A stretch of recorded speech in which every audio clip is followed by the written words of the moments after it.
It's time to wake up and let the weirdness begin. It's the KVJ Show to start your morning. Kevin is the host, and his skin pigment is whiter than Casper the Ghost. Virginia sounds like this. Nickname Vicious Bee, so don't get her pissed. Jason talks like a spaz, and they love to talk about Bigfoot and stats. So get ready, here we go. You're listening to 97.9 with the KVJ Show. All right, hello and welcome to the KVJ Show. Happy Thursday.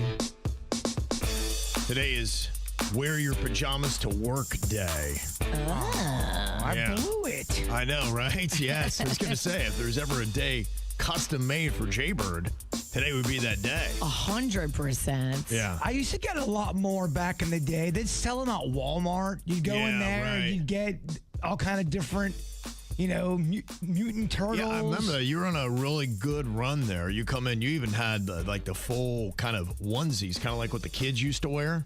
Yeah, and I feel like they just sell moo-moos. Not, is there anything wrong with that? Because they're pretty comfortable as well. Yeah, I don't know. Maybe the era has changed. Are the PJs not what they used to be? Are you a PJs person? Do you wear pajamas to bed? I know Jaybird just wears them in life, but what about to bed? I wear a moo-moo. Oh, you got a moo-moo. Oh, yes. I am a comfy moo-moo kind of girl. Okay. I am a nudist when I sleep. Oh, you are? Okay. Yes. All right, baby. Yeah. There you go. If someone breaks in, they're going to be quite surprised. Yeah. I noticed my wife this morning. I looked at her and I was like, are you just wearing your clothes? She's like, yeah, I just come home, get to bed. She just wears what she wore for the day. To bed? To bed. Oh, yeah. my gosh.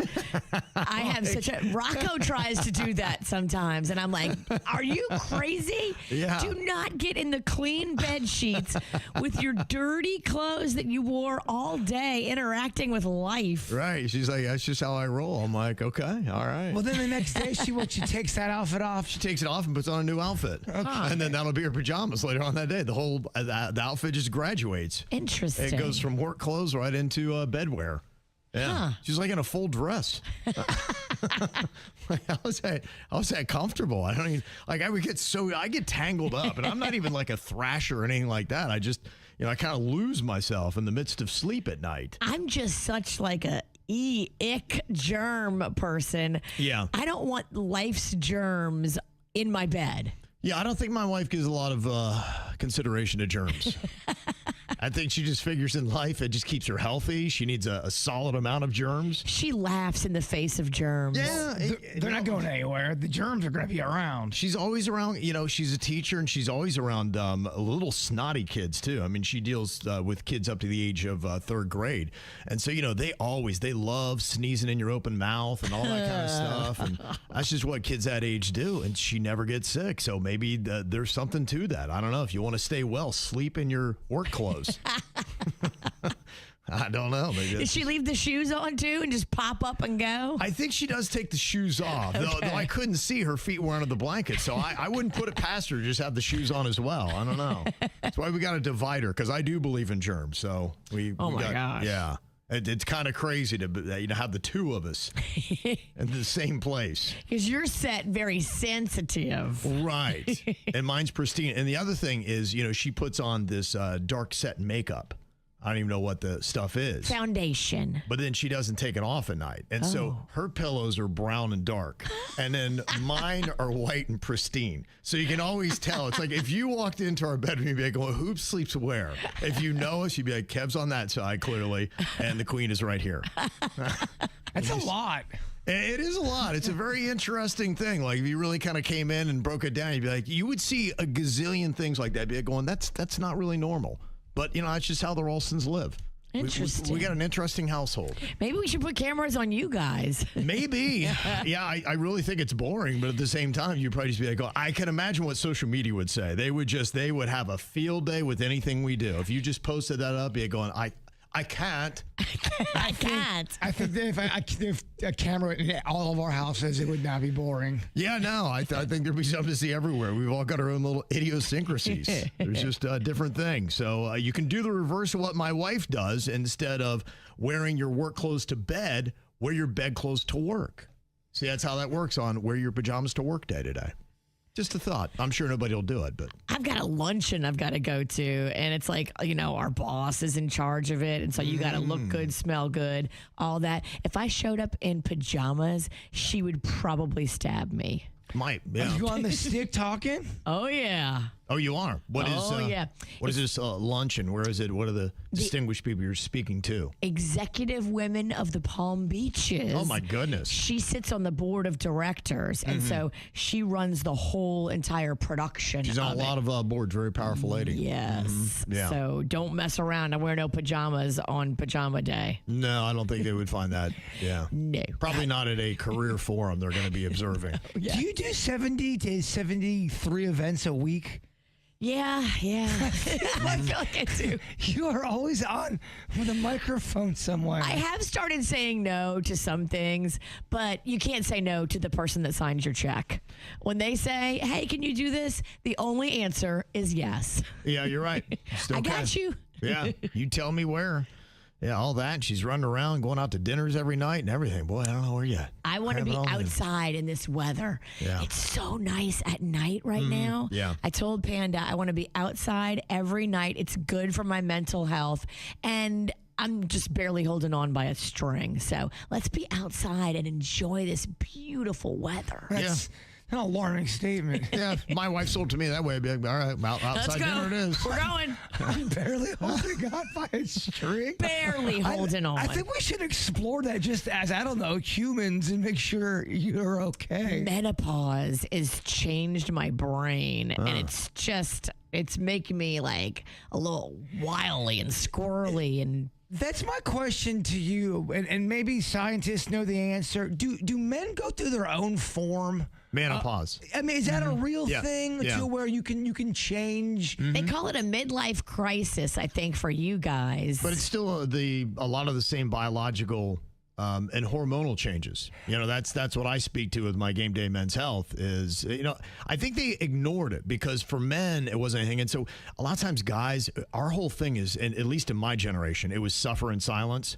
It was just like, man up, shut up, don't say anything. Just, we don't care if you're tired. We don't care if you feel bonkers. Well, you guys just got tired and you stopped wanting to have sex and you got gray hair and a pot belly and you just move slower. And that's just, it's not as significant as what the women go through with the hot flashes and the psychosis and the mood swings and the paranoia. I think some guys, it mentally affects you a bit as well. 'Cause I have noticed that, and I think that's where the midlife crisis comes in. I think that's part of the hormonal changes that is changing your brain because you're making decisions and doing things you probably wouldn't have done 20 to 25 years before. And that's why I ask, because I can feel a difference just in my own chemistry too. And I'm wondering, is it an age thing? Do men go through that too? Because you suggest all the things about menopause. I'm going, I think I'm going through that too. I think with ladies it is more pronounced, mainly because of the sweating, the hot flashes, things like that. But yeah, I mean, there's a definite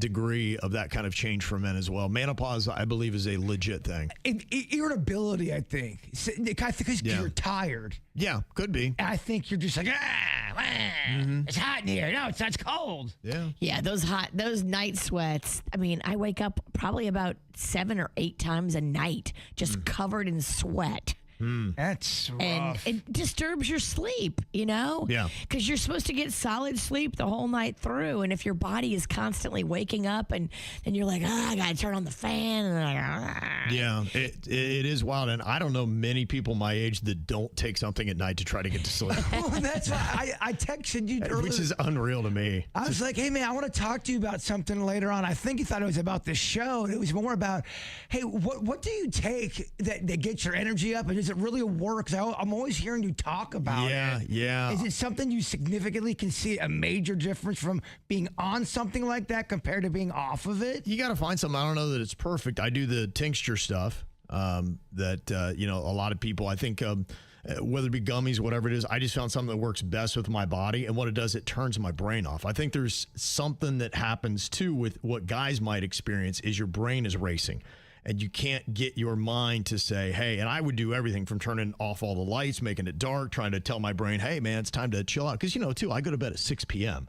Right. And in the summertime, it's life light is for still another 3 popping. hours. Yeah. Everybody in your house is still like up and at 'em. Well, my body ain't buying it. Right. I'm like, it's bedtime. So going, dude, it's not even dark. Let's party. It's happy hour. Biologically, you go to bed when it gets dark and then you wake up when it gets light. That's how I'm built. At 6 p.m., not only are the neighbors still popping, but the animals in the neighborhood are still popping. Yeah, there's still commotion. You're going to bed at a time where... Yeah, and you'll hear it. So, yeah, to me, the two combos is doing the tincture thing to kind of quiet the brain, and it just lets me know I feel like it's time to go to bed, and I have to time that out. It takes about 3 hours to hit, so I have alarms set throughout the day.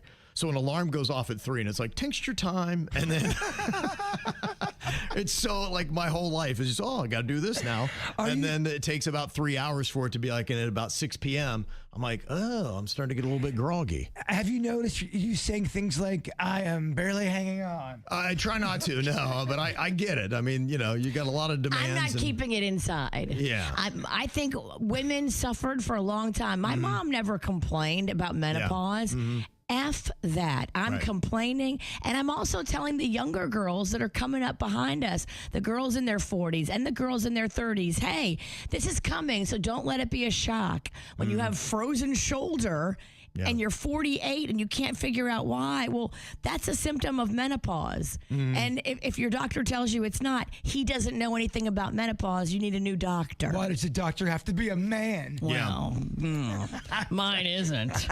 Ladies get frozen shoulder, guys get limp, you know what? Yeah, that's true. Yeah. We're on record that has not started to happen yet. We're still playing ball. Prove it.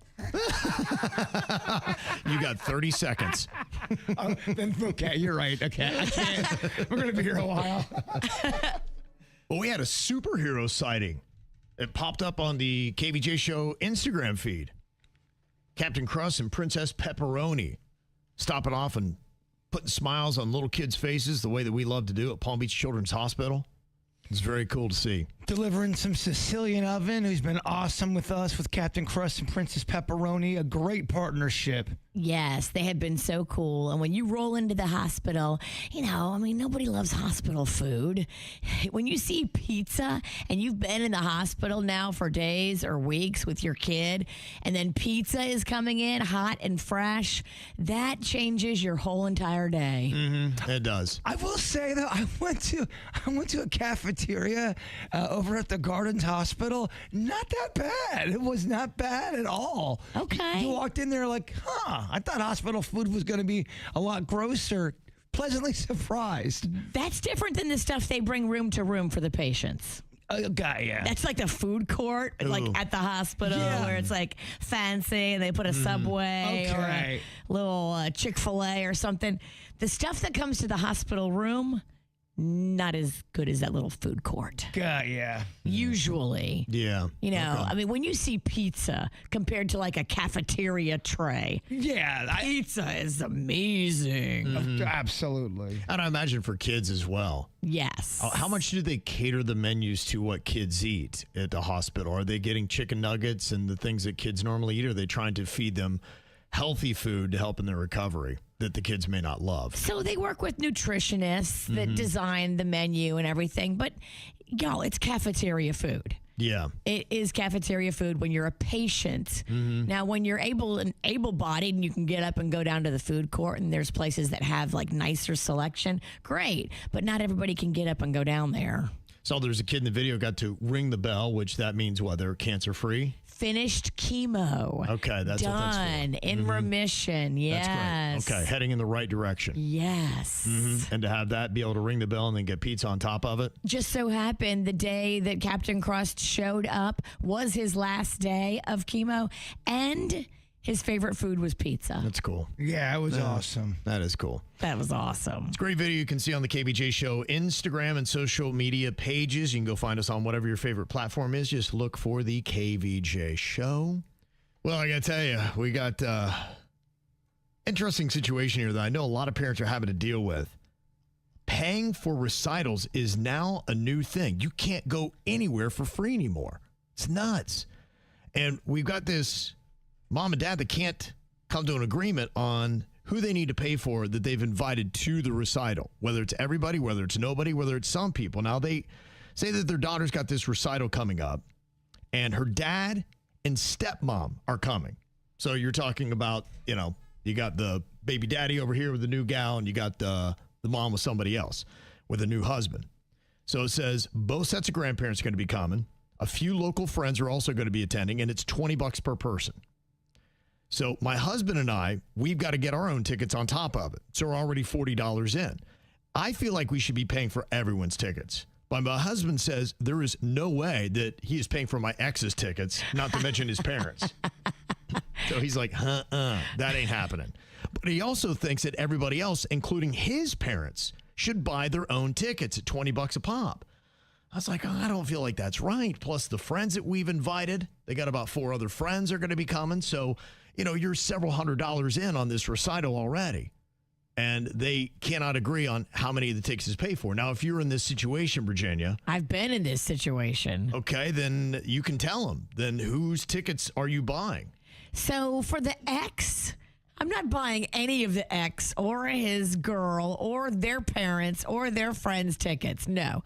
Right. The ex can do their own thing. Mm-hmm. But I think that if you invite friends, family, I always invite our neighbors, Miss Patty and Mr. Michael. I always buy their ticket because I'm inviting them to come sit through a torturous kid recital. Yeah. Like, I can't, on top of making them sit through that, I can't make them pay for it. Yeah, I've gone to a bunch of my friends' stuff, and I usually have to pay to get in. There's always a price. The only thing I haven't had to pay for is a sporting event, like if I'm at a baseball game. So when you've gone, you've paid. Pretty much, I think, almost every single time. And the same thing could also apply because if you've got a kid that's in sports and not in dance, then you're going to be faced with the same kind of situation. If you invite somebody, do you pay? Everybody's going to do it different. How I do it is if I invite you, then I buy your ticket. Okay. So you think that should be the standard rule? I mean, I just think it's the polite thing to do. If they're coming to cheer on your kid and sitting through the misery of a recital, right, then the least I can do is buy their ticket. And some of these recitals, no offense, some of the prices that they are charging, it's like, take it easy, guys. You're not the Kravitz here. Let's bring the prices down. They're like $30, some of them. We were talking 20 on this, and this is a little kid's dance recital.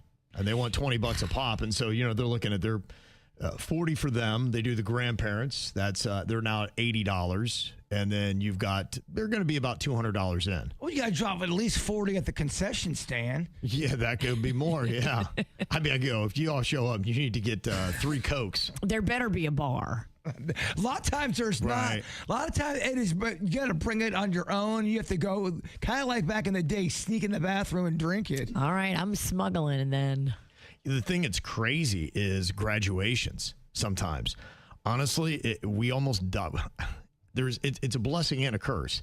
My son was graduating during COVID, and we were looking at the prices, and you got to lock in for like a minimum of 3 nights, all this kind of stuff. We're talking about a college graduation. Oh, and you had to travel up to Michigan for that. Yeah, so we had airfare. We had 3 nights of the hotel, which was insane.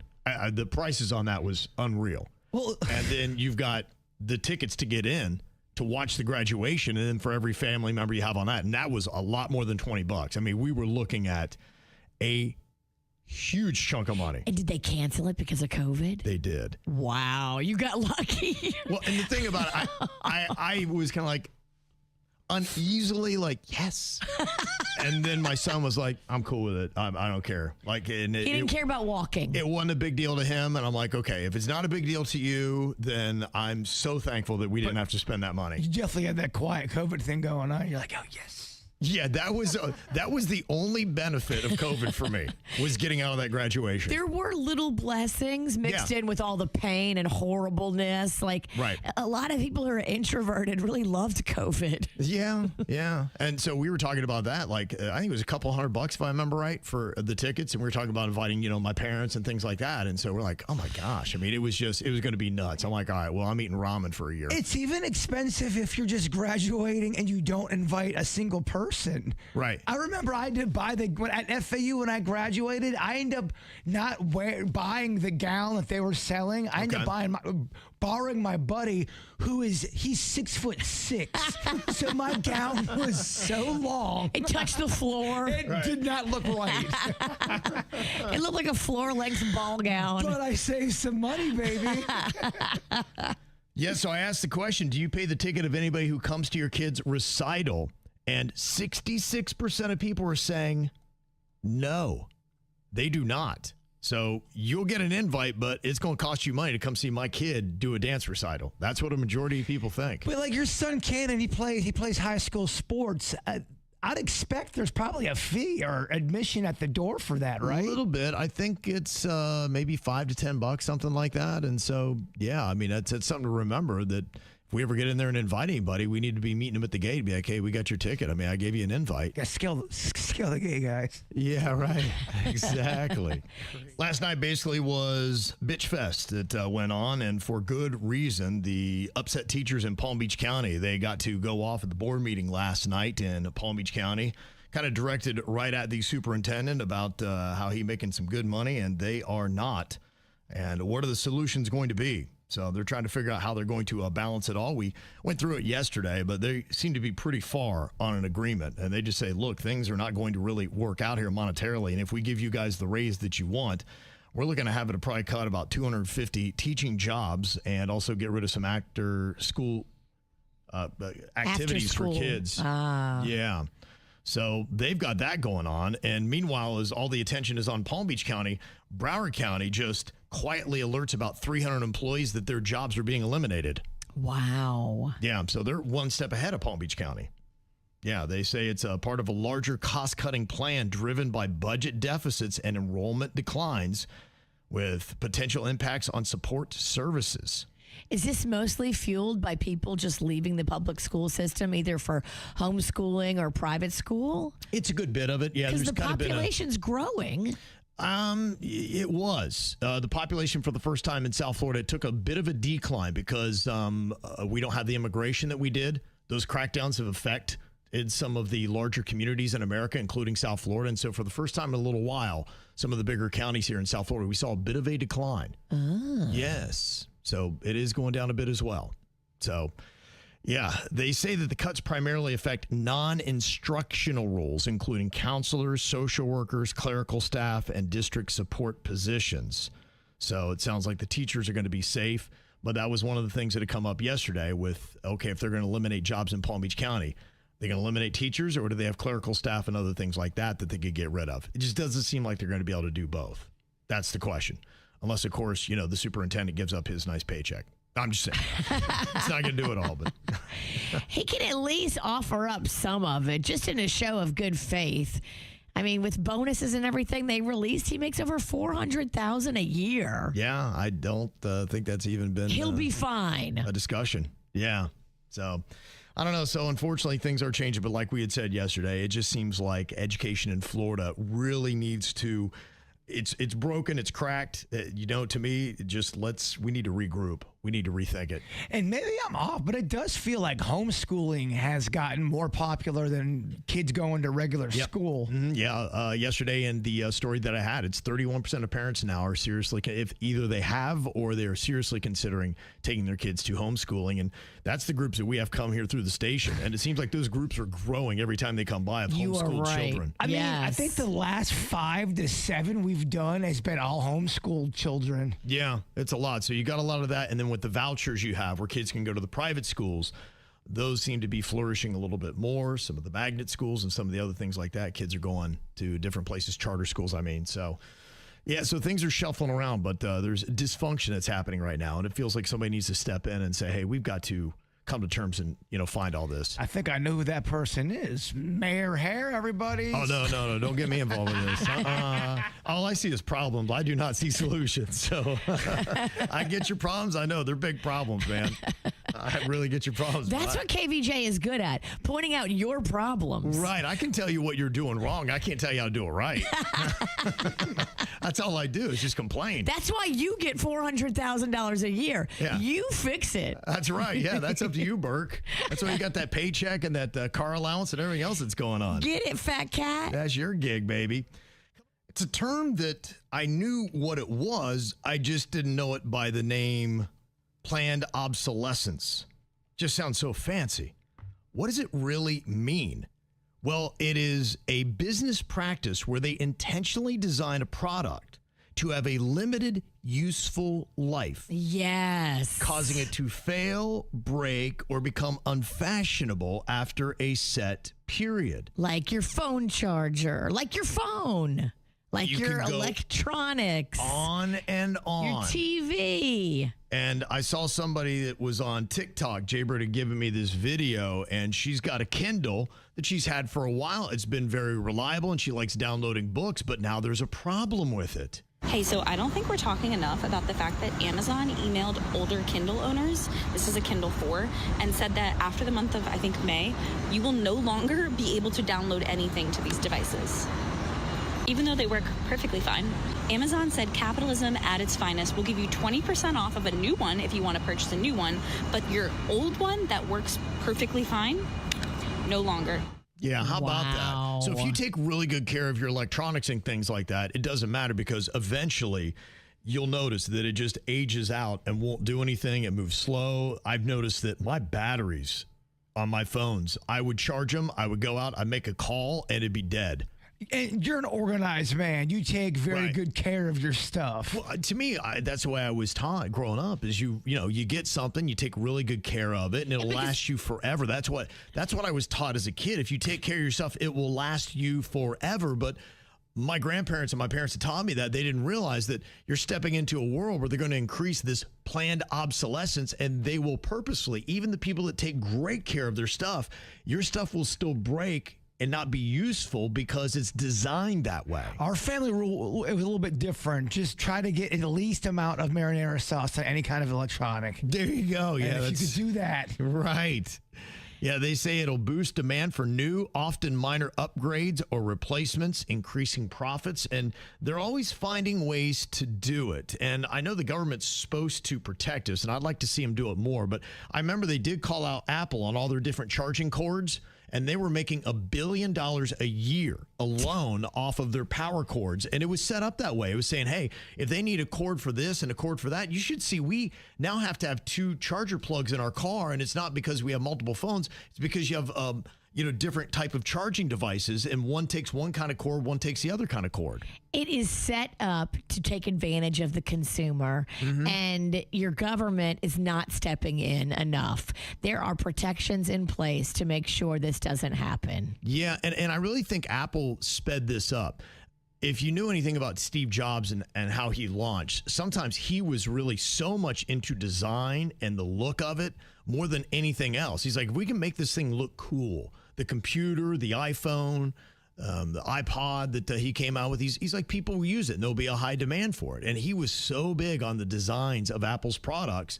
And I think Apple is one of the most guilty when it comes to planned obsolescence, coming up with things where you, even if it's still working, you're like, oh my gosh, but it's this new model, this new brand. It does all these different things. And my phone now doesn't function that well. And that's part of it too, because they have these apps and whatever, and you have an older phone now, you'll notice it'll gunk your phone up and your phone can't deal with it.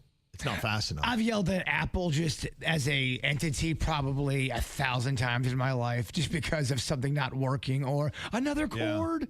And the thing that I've got too, I've realized is more so, I think before Apple kind of lost their behind in court. But do you remember when you would do an upgrade on your phone and all of a sudden your phone worked a lot worse? Yes. After you did the upgrade, and you're like, what the heck? Why would I ever upgrade? I wouldn't want to do that. It was Don't almost update, because then you'll get bugs that slow your phone down. Yeah, it was almost like they were sending bad things to your well taken care of phone. We saw it multiple times. Every time there was an update, and we were charting it, talking about it. The battery life would diminish.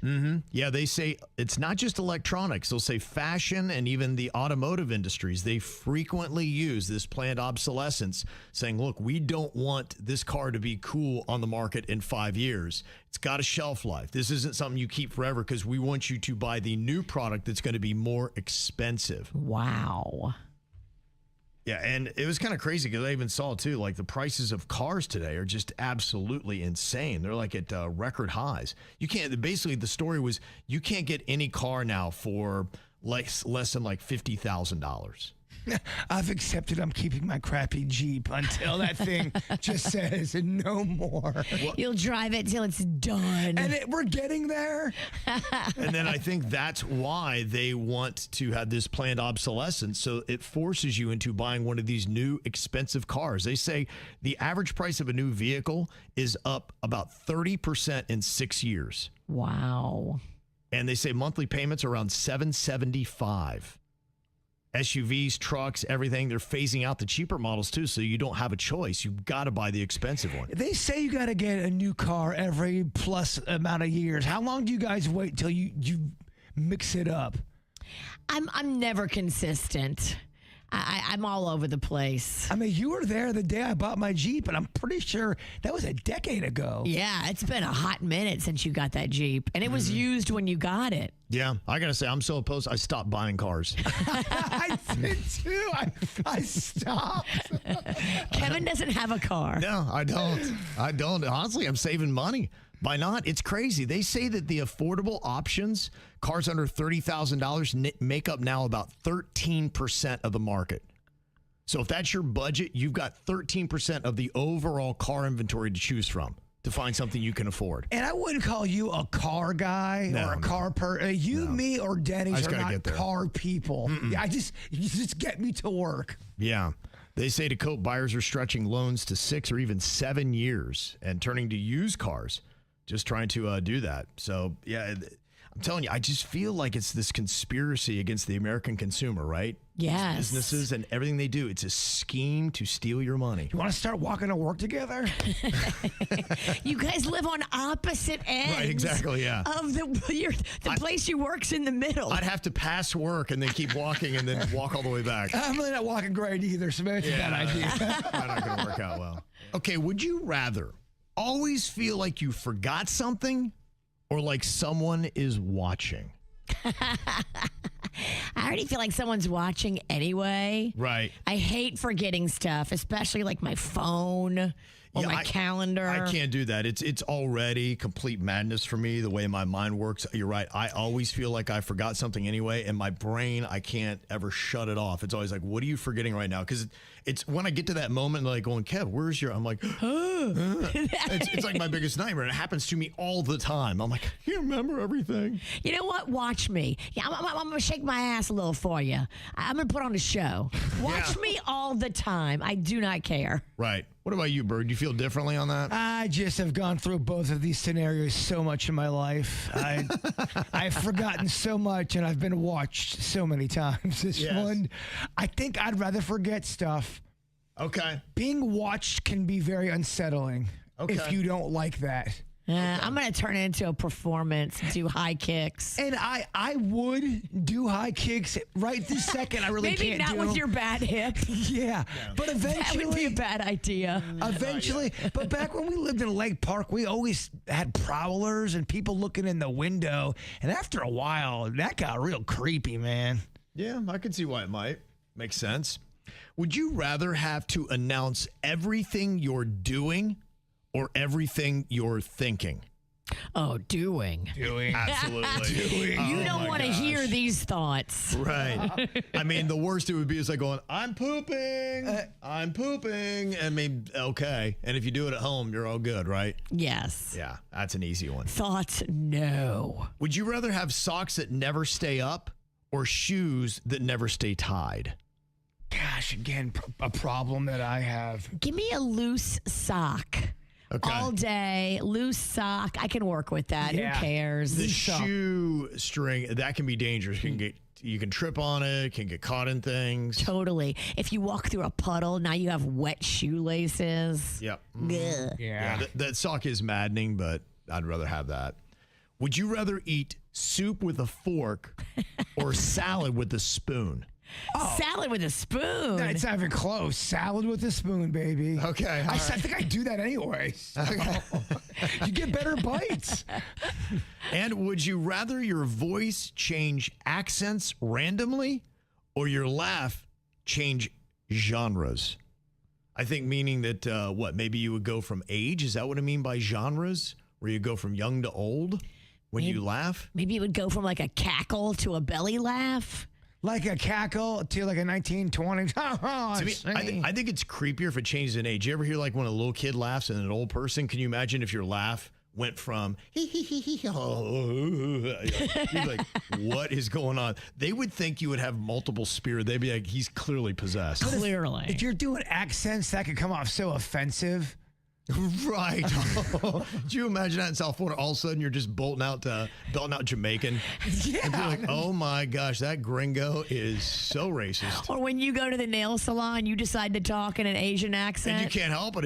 It changes on its own. I don't think you can do accents, dog. You better be ready to fight. Wow. Okay. All right. Yeah, I think you're right. I'd rather people think I'm possessed. Possessed rather than racist. Much better. It's the KVJ Dirt of the Day. It's the KVJ Dirt of the Day. Virginia, take it away. Cause you know we need that Dirt of the Day. This Dirt of the Day is brought to you by my favorite closet people, closetsbydesign.com.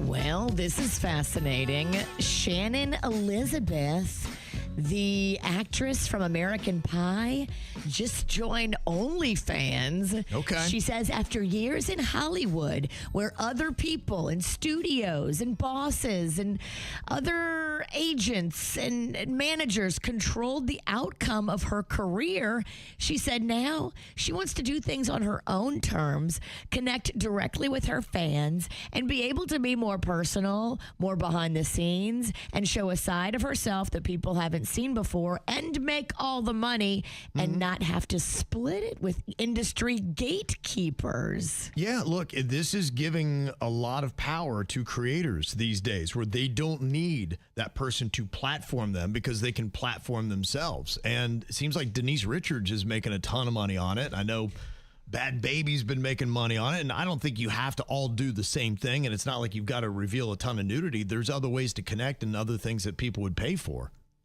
Yeah, I think it's just smart, and I think it's pivoting, and I think it's a more direct relationship with your fan base.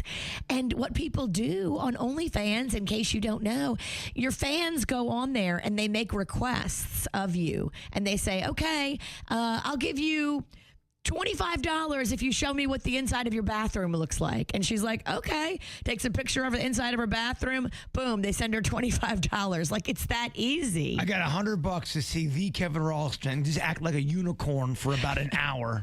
Let's get Kevin. Let's get him.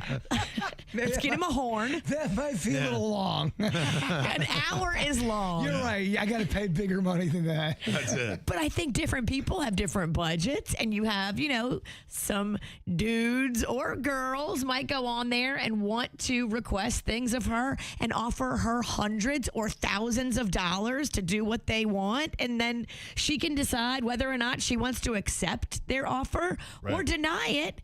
And then she can Denise Richards makes millions off of this. Yeah, I think anybody that's probably that phase of their career where the phone's not ringing off the hook every day for new projects and they're just kind of chilling at home, you got the time. Why not do it? You got a little bit of fame left. Make it happen. Well, we've been telling you about the Alex Cooper, Alex Earl drama. Oh, I accidentally got into that yesterday. I was so mad at myself. Come to the dark side, Jay Bird. I took one kind of quick look at it, and then I saw what was going on. Like, this is all manufactured BS. I don't buy any of it. Dave Portnoy is in on it. I think he just said, hey, we got to get all you girls fighting. And then I started looking, I'm like, there's no fight. There's nothing exciting in this whole thing.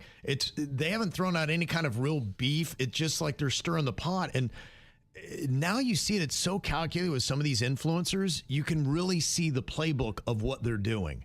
Well, wait. Alex Cooper said it wasn't a PR stunt. Because everybody's calling them out saying it's a PR stunt. So they're trying to say, no, it's not. Be like going, you haven't shown anything. Like, there's nothing that is of anything to chew on here. And people were just, for almost a day, were just kind of going around like, oh my gosh. And they realized there's nothing to this. They're trying to suck everybody into a fake beef. That's why I said, go to 50 Cent, give us a real beef. Until one Alex shoots the other one in the foot, I'm not interested.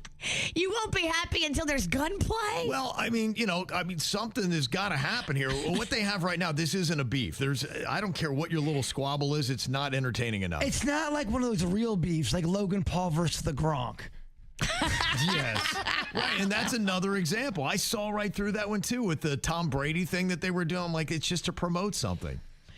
Well, we now have an answer back. Alex Earl is responding to Alex Cooper. Now, Okay. Alex Cooper is Call Her Daddy. Alex Earl is the social media influencer that came out of Miami and is just huge. Right. But Alex Earl is not known for her speaking abilities, and Alex Cooper is. Right.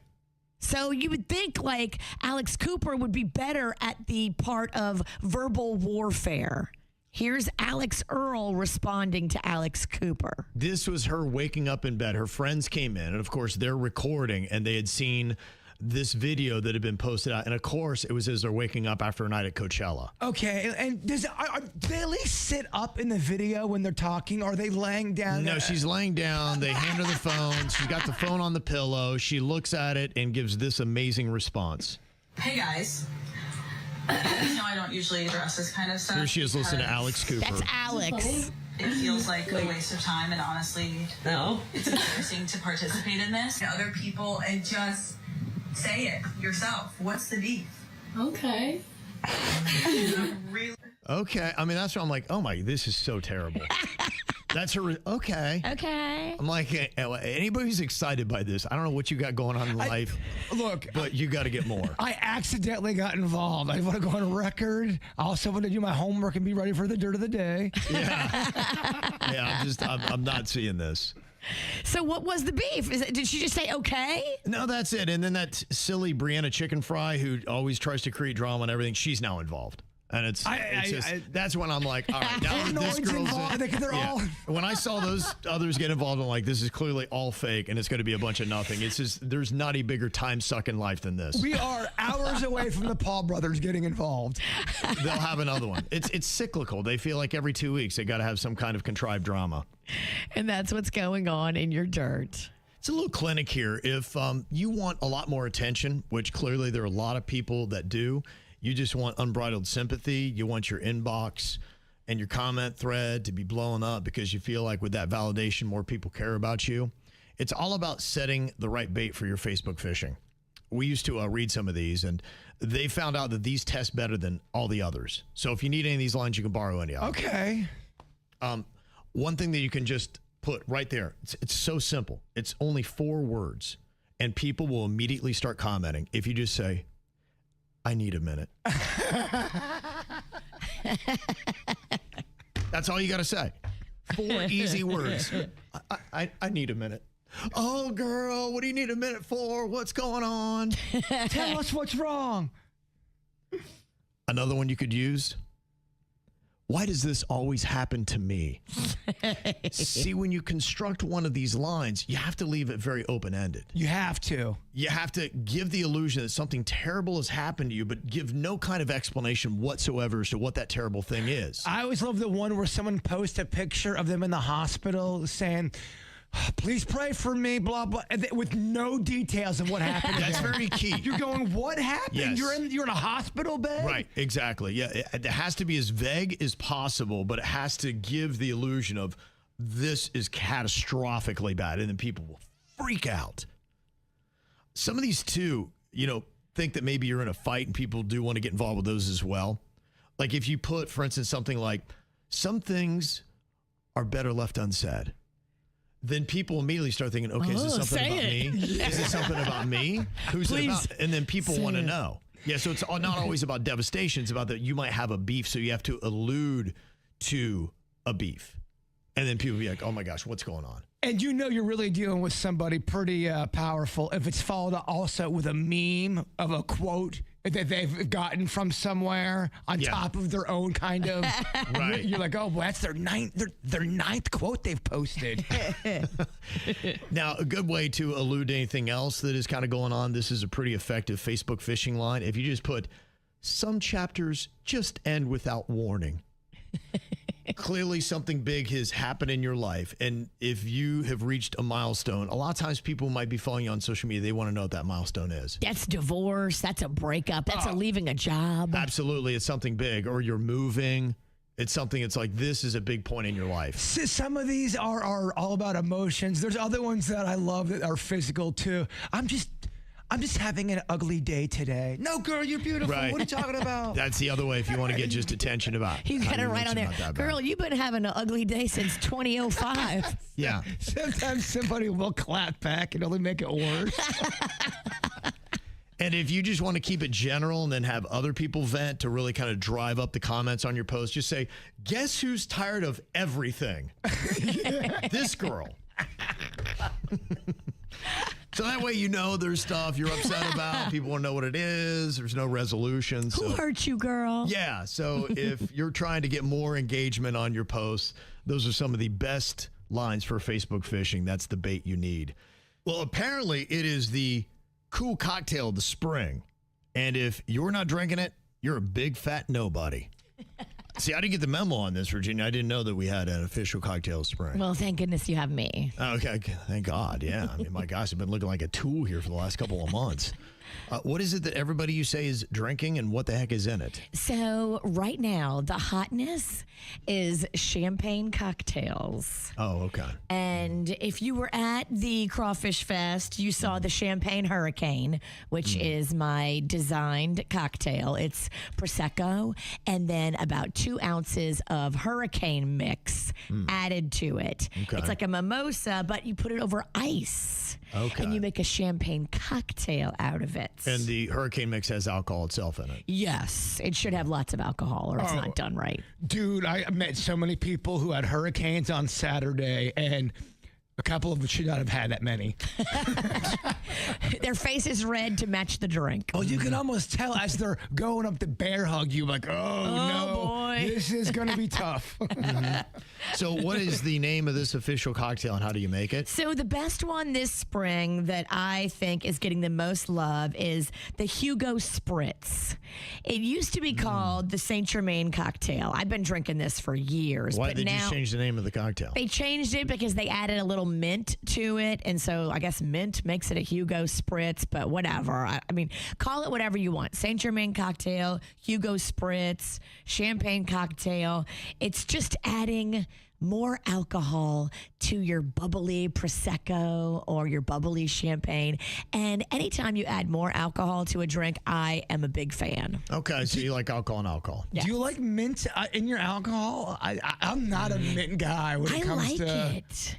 In the Hugo Spritz, it's very refreshing. They do, how many minty drinks they have? They have mint juleps, right? Mint juleps. There's one. also mojitos. Have Mojito. mint. I love a mojito. You ever had a mojito, Bird? I have, and I think I've had a mint julep too, and that's one of them ones where if you have too many mint juleps, I think you're gonna crap yourself. Those are made with whiskey, and I'm not really a whiskey girl.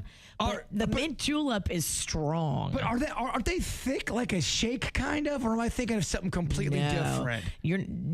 There's usually it's a clear drink. I must be thinking of the Shamrock Shake for some reason. Yeah, I don't know. Shamrock Shake. Yeah, I think you're somewhere at Wet Willie's right now, looking for mint juleps. They'd be like, we don't have that. You can also add Prosecco or champagne to your mojito and make a champagne mojito. Oh, okay. That's delicious with the rum. So basically, if you're not having a champagne cocktail, then you're a complete loser. It's all about the champagne cocktail. Look them up. Okay. Kir Royale is fabulous. Wow. You've also got the French 75. That's fabulous. Oh, I know. You've already talked about that. Yeah, I've just been a complete loser this entire spring, Bird. Is there a liquor that there's no way you'll ever go back to? Because I have one, and it just, for whatever reason, it tore me up.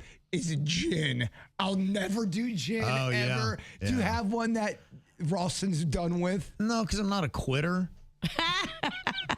But yeah, there are some that I have great respect for. Like, I even love tequila, but I have great respect for that. And I'm like, all right, you know when to shut it down. Because yeah, I've had a night. I think everybody who's a drinker, you've had a night on tequila. Well, you're either dancing, smiling, or you end up in a fist fight. I had a bad night with Rumpelmints.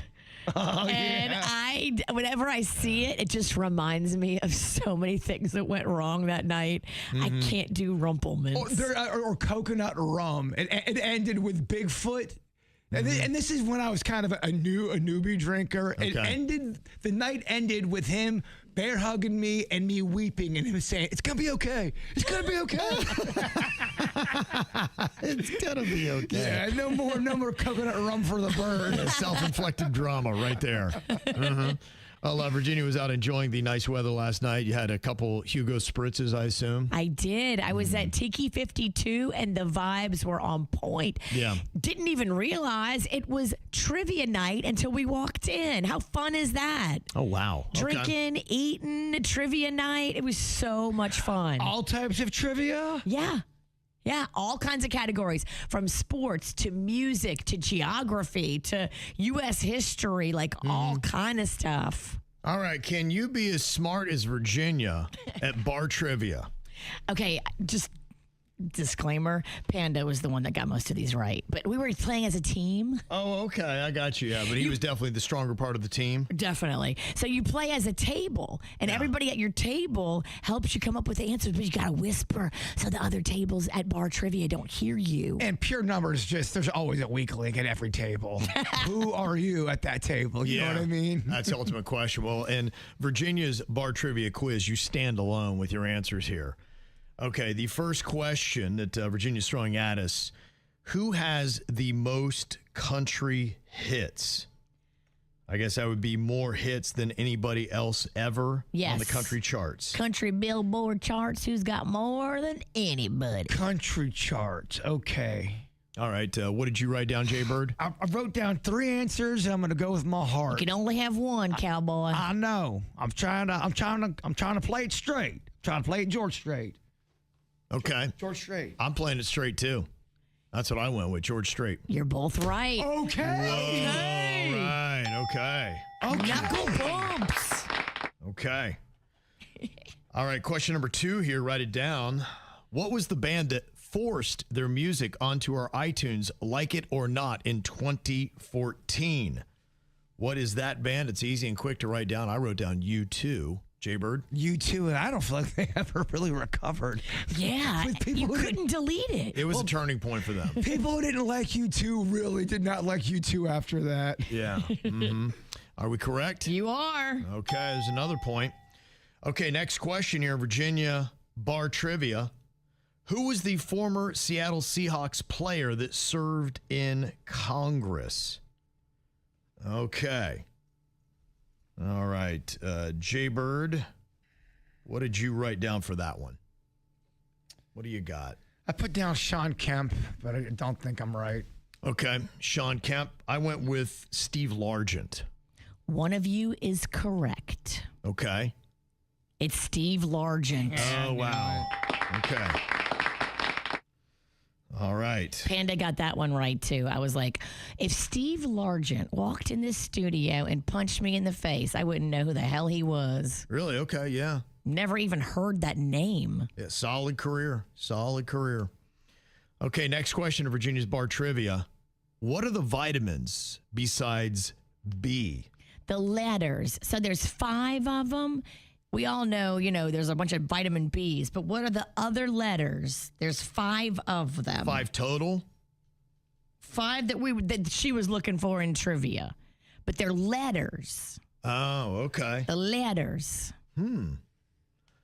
Okay. I am incomplete then because I did not know that. Obviously, there's the B, which you said in the question, but what are the other 5 letters? The other 5, I only have 4. Oh. Yeah, so I'm incomplete. I only put A, C, D, and E. So Jay Bird? I don't know the other one. I just wrote down Flintstone vitamins. Okay. I figured I was going to win. It's A, C, D, and E, like you put. Oh, wait, is there a K? There's a K. Oh, that's What's right. that for? The K. There's a K. Okay. Just Yeah. to give you, what, energy? Vitamin K. Yeah, okay. Yeah, if I'd have given it a little bit more time. I have to look at what that does now. Vitamin K. Yeah, I couldn't even tell you. All right, and final question here, Virginia's bar trivia quiz. What restaurant trades under the stock name Cake? All right. Okay, unfortunately, I don't think either one of us is going to get a perfect score here, Bird, but let's just see for pride if we can get this last one. What did you write down, Bird? Cheesecake Factory. I took a guess. I put the same thing, Cheesecake Factory. You are correct. All righty, okay. All right. I really, it went to hell after vitamins for me. I am just a big fan of like that whole bar trivia concept with a I table love of it. people that you like. Yes. It's got to be I love people it. you like. Yeah, it's a lot of fun. And then you walk out of the bar feeling like you actually went to school. Yeah. And you left with a buzz. I mean, imagine if we got to leave school every day with a buzz. You'd be like, this is pretty awesome. Drinking and learning. I would hate to play trivia with people I didn't like. I've done that before. Sounds miserable. Yeah. I've done that before, and I was like, this sucks. They just want to fight the entire time, maybe? Well, people argue at the table about what the right answer is. And then if some joker insists he's right and you're wrong, and you go with his answer instead of yours, your table loses. And if you get it wrong, there's always one that takes it so serious. Yeah, I don't know. I don't know about that. I do love trivia, though. We were talking about bar trivia a second ago, and how fun is it? Imagine if you got to go into school, you got to learn something, and you walk out a little bit of a buzz. Until 1956, that would happen in France. School kids were served alcohol, either like wine, cider, or beer during lunch. Wow. Sometimes they got up to a half liter. They believed it would provide energy, fight illness, and act as a safe alternative to water. Gosh, can you imagine growing up and going, all right, you've had enough water over there, kid. It's time to work a little booze into your diet here. Oh, by sixth period, Yeah. you're trying to fight the teacher? Yeah. My God. Could you imagine if we gave kids today in high school alcohol? Oh, my gosh. I mean, they're acting a fool and they're sober. Oh, my gosh. Yeah. I wonder, because, you know, there's always the reason for the rule. What finally made France change in 1956? Who was that kid? Who was that kid and how bad did it get? Somebody took it too far. And they're like, all right, no more booze for these kids in school. People fighting online, losing their minds. So we read the crazy crap they write and have a fun time. Well, get ready for this week's digital drama. Well, we got a little bit of an issue here. David got all upset because his girlfriend Shayna, she said that a couple serial killers were, quote, kind of hot. And for some reason, this got him all upset. Shayna then claps back, and then Michelle and Ryan got to jump in and be like, going, man, y'all ruining our feeds with all your drama. Stop it. All right, well, I'm going to play the role of David, who's all upset. Shayna can be played by Virginia. We'll have Jaybird playing Michelle, and Denny's, you'll be Ryan here in this digital drama thread. Okay, here is David kicking things off. So my girl is out here thirsting over serial killers now? I swear social media is turning some of you women into some thirsty pigs. Relax, David. I said they were attractive, not that I wanted to go on a murder date. Are you jealous of dead psychos now? You're sounding weak, and you look like an insecure clown in front of our friend group. Nah, man, that's wild. You got more excited talking about them than you do about me? Should I start lurking in bushes to spice things up in our relationship? You know, Shayna, you sound totally psycho. We're through. Don't tempt me. At least they had hobbies. Your idea of excitement is eating chips in bed and falling asleep mid-sentence. See, this is exactly why y'all shouldn't be together. You're arguing about murderers like it's a dating app preference. Log off and get some therapy, or better yet, just break up. You make everyone feel uncomfortable as a couple. Bro, facts. Nothing says healthy relationship like debating which killer is hotter in front of everyone. Y'all need to unplug immediately. Michelle is right. You both sound kind of stupid. Also, David, if you feel threatened by serial killers, that's not a Shayna problem. That's a you problem. This is the dumbest couples fight I've ever seen on social media. And Shayna, maybe don't say killers are sexy on the internet when your boyfriend already looks like he's one bad day away from snapping. Damn. We got another thread here. This one is Carol, who's going full neighborhood watchdog and blasting her corner lot neighbor Maya for being distracted behind the wheel. What starts as a traffic complaint quickly turns into threats, accusations, and a full-on neighborhood meltdown with everybody now piling on. Okay, I will be Carol here. We'll have Virginia playing Gordon. Jaybird can be Maya, and Denny's you'll be Lindsay. Gordon. Oh, he's definitely grumpy. Here's what Carol had to say. I need to call out Maya, who lives on the corner of our street. Pay attention when you drive, or I'll make you pay attention. Is that a threat? Because I bet the sheriff's office would love this little post as evidence. You won't call it a threat. Call it a warning. Either way, pay attention or else. I'm done watching you drift around constantly vaping and not going when the traffic lights are turning green. Yeah, Maya never pays attention. She sat at a green light for 10 seconds, vaping, blasting music, like she's in a parade. I missed the light. I was late to work. Screw Maya and the vaping horse she rode in on. Oh, please. I've seen Carol wave a gun at kids fishing by her canal because she claims she owned the water. Carol, you're just as unhinged. This whole neighborhood sucks. I can't wait for a hurricane to destroy it. Lindsay, thank you. Carol out here acting like a traffic Batman when she's the villain of the block. I'll smack a bee down if I have to. I ain't scared. What's her hippo ass gonna do anyway? Nah, I'm not letting this go. Maya almost clipped my trash cans last week. If she hits one more thing, I'm reporting her and her vape cloud. Update, I just saw both of you drive past my house while typing on your phones. Carol nearly hit Maya. Maya ran a stop sign. Congrats. You're both terrible drivers. Should I tag the sheriff now or just start selling tickets to the circus of our neighborhood? They're ranting on this thread and driving terrible. I kind of want to sit in the front yard and just watch it. I'll go, not get involved, but just kind of watch it. That is pretty amazing. Thank y'all for being entertaining on social media. Who wants to laugh their ass off? Ooh, I know I do.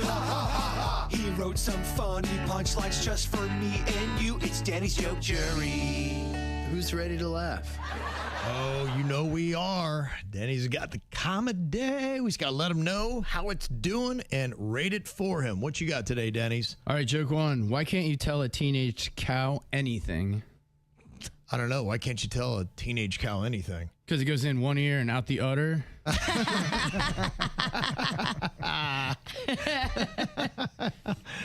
can see that, yeah. Don't listen to anything.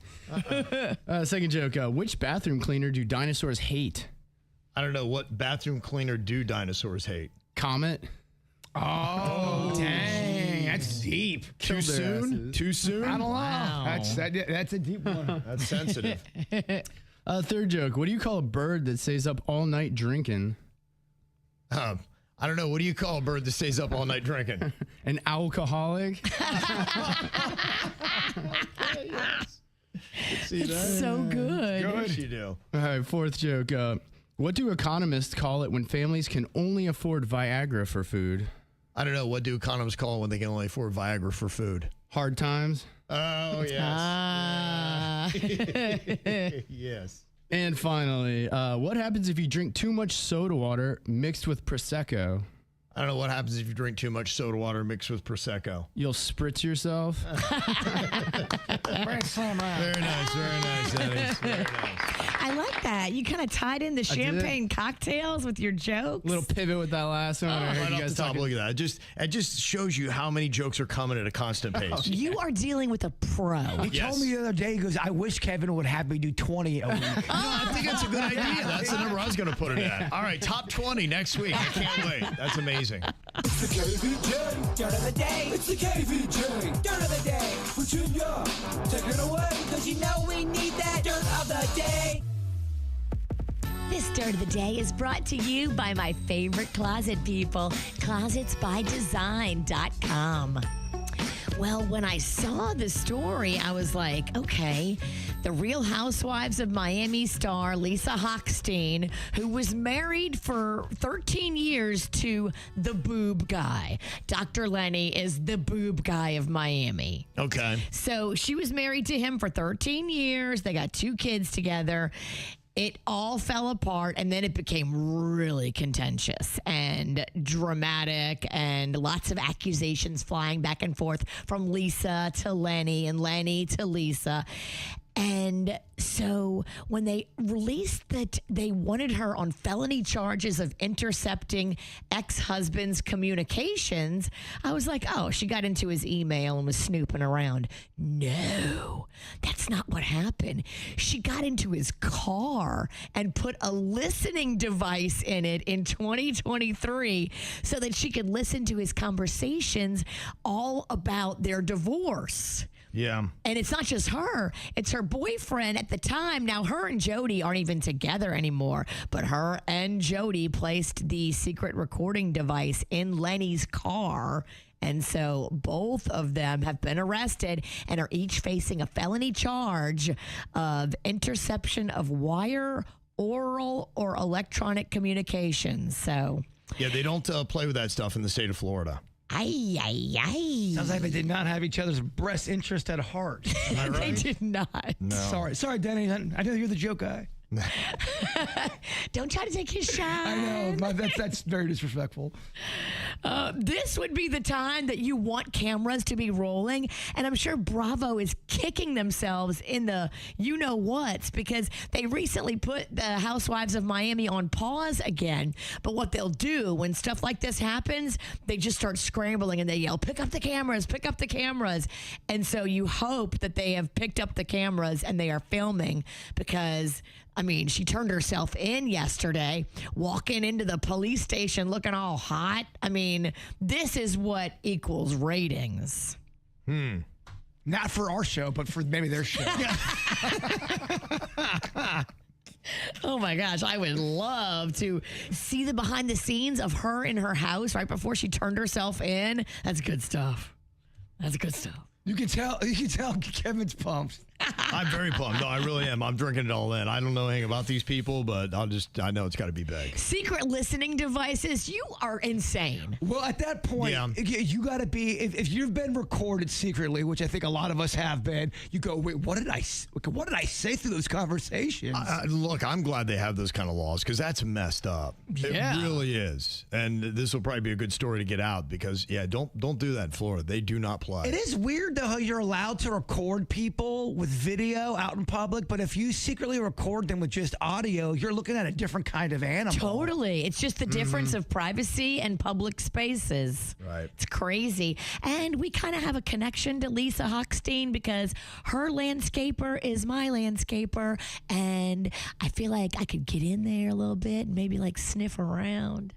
You think you could do that, huh? Yeah, I feel like I could. You should have been like a private investigator. I think she'd She be loves getting great. in the bushes. Oh, Detective Whispers over here? I know, right? Yeah, I hear it loud and clear. I got eyes on him, Cam. I got him. He's guilty no matter what if he's just a man. He's always guilty. Yeah. Oh, this is sad stuff. Did you see Billy Crystal was tearfully remembering his last conversation with Rob Reiner? He was on The Late Show on Tuesday, and Colbert was asking him about putting the whole Academy Awards tribute together for Rob Reiner. And as you can imagine, very emotional. Yeah, they were just they were so close. I guess like every night they would see each other. Dang. And so that's how close they were. And yeah, you can hear him struggling to get through it here. Yeah. Is it true that you came up with this idea to bring back all these cast members? Yeah, it was.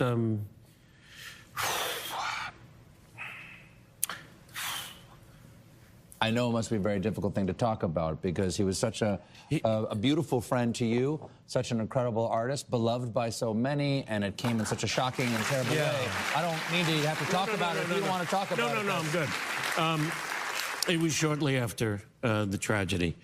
Yeah. Yeah, I did a little bit of a deep dive of just that night and just people being there. Like for example, if you're Bill Hader and you're just there chilling and you're just trying to talk to people in the industry, and then Rob Reiner's son is all up in your grill making you feel weird. You didn't ask for any of that.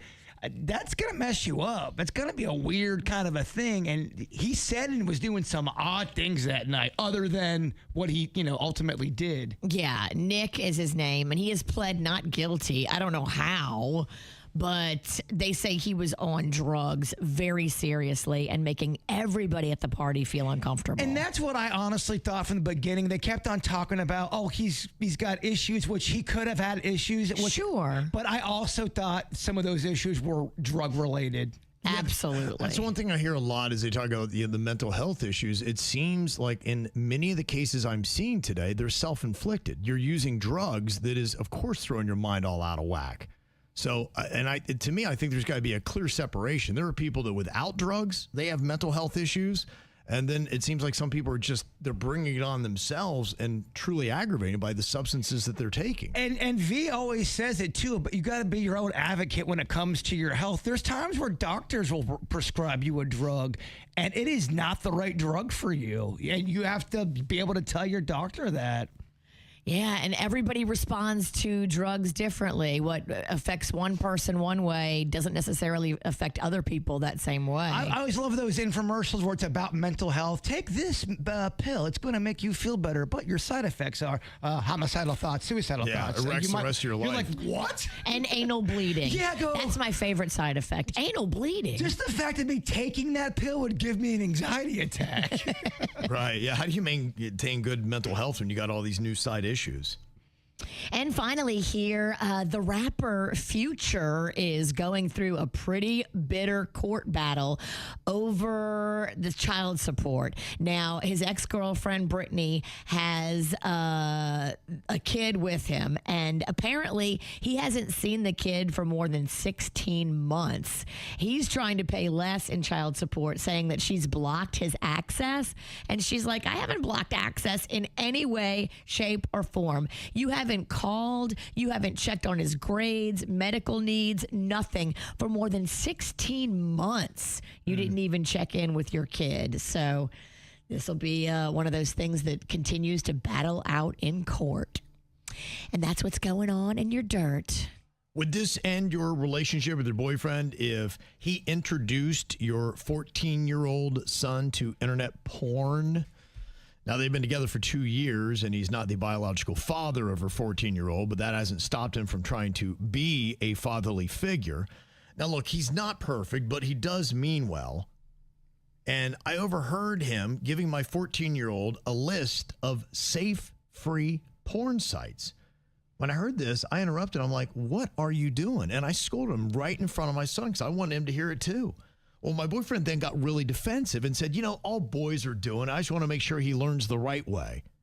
I was stunned when he said this because he acted like I was the one who was nuts for being upset. He's like, look, I'm just doing some modern parenting. I was like, modern parenting? This is what it is, introducing a 14-year-old boy to pornography? He acted like I was all upset, but when I talked to my friends, they're like, no, he's no good for you. That's bad. I don't care if you've been with him for 2 years. And the fact that he doubled down on it. But I will confess that, look, this is really about the only big mistake that he's made. I just hate that he's becoming defensive about it. And he's making me seem like I'm the one that's the square and I'm not with the program in the modern times. But is this enough? This one big strike to keep him away from my 14-year-old son and end a 2-year relationship that I otherwise have loved. Are you even allowed to do? Isn't that a crime? It should be a crime. I don't think you can even show kids that stuff. It should be a crime. Kids are going to find that stuff on their own. They don't need a parental figure showing them porn. Say that out loud. That's ridiculous. If you called the police station and said my whatever was showing my 14-year-old kid pornography and you could prove that dude's going away in cuffs, I think. I think he should. Yeah, I do too. Well, there's a difference between having a talk about the birds and the bees and then showing a kid X-rated sites. And by the way, there's no such thing as a safe porn site. Yeah, this is weird. And just the fact that he is undermining your parental authority, his judgment is so off. Yeah, absolutely. Yeah, and the fact that he doubled down, well, like, you know what? I didn't think it through. You're right. I'm on your side. If he'd have done that, maybe be like, all right, well, please, if you're going to do anything like this, you need to run it past me first. I'm still his mother, and I've got to be the first line of defense. This doesn't give you any right to step in and make these kind of big decisions. So, yeah, to me, gone. Well, the other thing, too, is you're technically not allowed to go and enter one of those sites unless you're 18 years of age. So the fact that that alone right there is going to sink you. So I assume if we're following this line, he's going to introduce him to smoking and drinking and gambling. Exactly. Yeah. I want him to learn about heroin the proper way. Right. No, you This can't. guy's judgment is so off. Yeah. And the fact that he's doubling down, I don't even know if we can be friends, much less lovers. You are so bad with your judgment. I can't even be around you. Well, and I think it'd probably be good because I'm sure maybe your son has built up some attachments. And yeah, making sure that he does not come around ever again is really the way you got to do it. You got to quit this dude cold turkey. Like, it should just be over. This would end. I'm sorry. This would end a lot of relationships. Yeah. Not just because he's been a great guy all of a sudden. Well, 97% of people said they would break up with him. So it's a definite breakup, dude. Gone. 2 years out the window. Now, this person wants to know if they're getting friend zoned here. I don't know if you've ever had that situation where you really like somebody and you just could not get past that being their friend. It happens. It does happen. It happens to most people. Yeah. This email says, I've been hanging out with this great guy who is not only good looking and dresses nice, but also has a great job. And best of all, he actually listens and is interested in my opinion on things. A refreshing change of pace. But our relationship seems to be stuck in neutral. We haven't even gotten physical yet, and it's been a few weeks. I just get a hug or a quick peck on the lips. I like to think I'm attractive, but now I'm starting to think maybe I just really don't turn him on. That would hurt. Otherwise, everything has been great. Do I bring this up to him and just come out and ask him about his feelings towards me? I don't want to drive him away at the same time. What would you do? Would you have this conversation? Life is short, and I think when it comes to all this stuff, you need to say what you need to say, because if he's going to leave you anyway, he's going to leave you anyway. And by you just giving out your heart and being honest with what's going on, I don't think there's anything wrong with adults saying, hey, do you see anything going with this? If not, okay, well, move along. Yeah. I mean, that's okay to do. Or you can take it up a notch. Be like, hey, is this okay? And then come in a little bit more aggressively, get his permission. And if he's like, yeah, okay, go for it. Then maybe he's just too shy, too timid. It is very possible that there are some guys just saying, hey, maybe he doesn't want to go too fast too soon because he does like you. That's very possible. And it could be, too, that there might be some dudes that are kind of freaked out about, some stuff that's out there and saying, hey, I don't want to overstep my mark. The idea that every dude wants to sleep with every single woman the first time they meet him is false. Guys get scared, too, about stuff, and they sometimes want to take their time and be patient so they don't get themselves in a horrible situation. This just happened on Southern Charm. Sally shot her shot. She was going to go for Craig. Craig wasn't into it, and he told her, even though he had been kind of leading her along, sometimes you got to just ask the question, are you into this? Are we going to the next level or not? Yeah, I mean, I don't know why it's such a thing where you're not allowed to ask honest questions to somebody. Shouldn't be a problem at all. So, yeah, to me, I would have good dialogue, but do exactly what I said and see what happens. And then you'll get the answer you want real quick. And I think that's the best way to handle it. What would you say is the greatest food jingle of all time? You got a lot of different strong contenders here. And McDonald's, who's been around forever, they have got so many jingles that it'd be hard to say that it's not one of the McDonald's jingles that belong at the top of this list. You got everything from You Deserve a Break Today. Big Mac and a Coke on the go. McDonald's, we know we won't slow you down.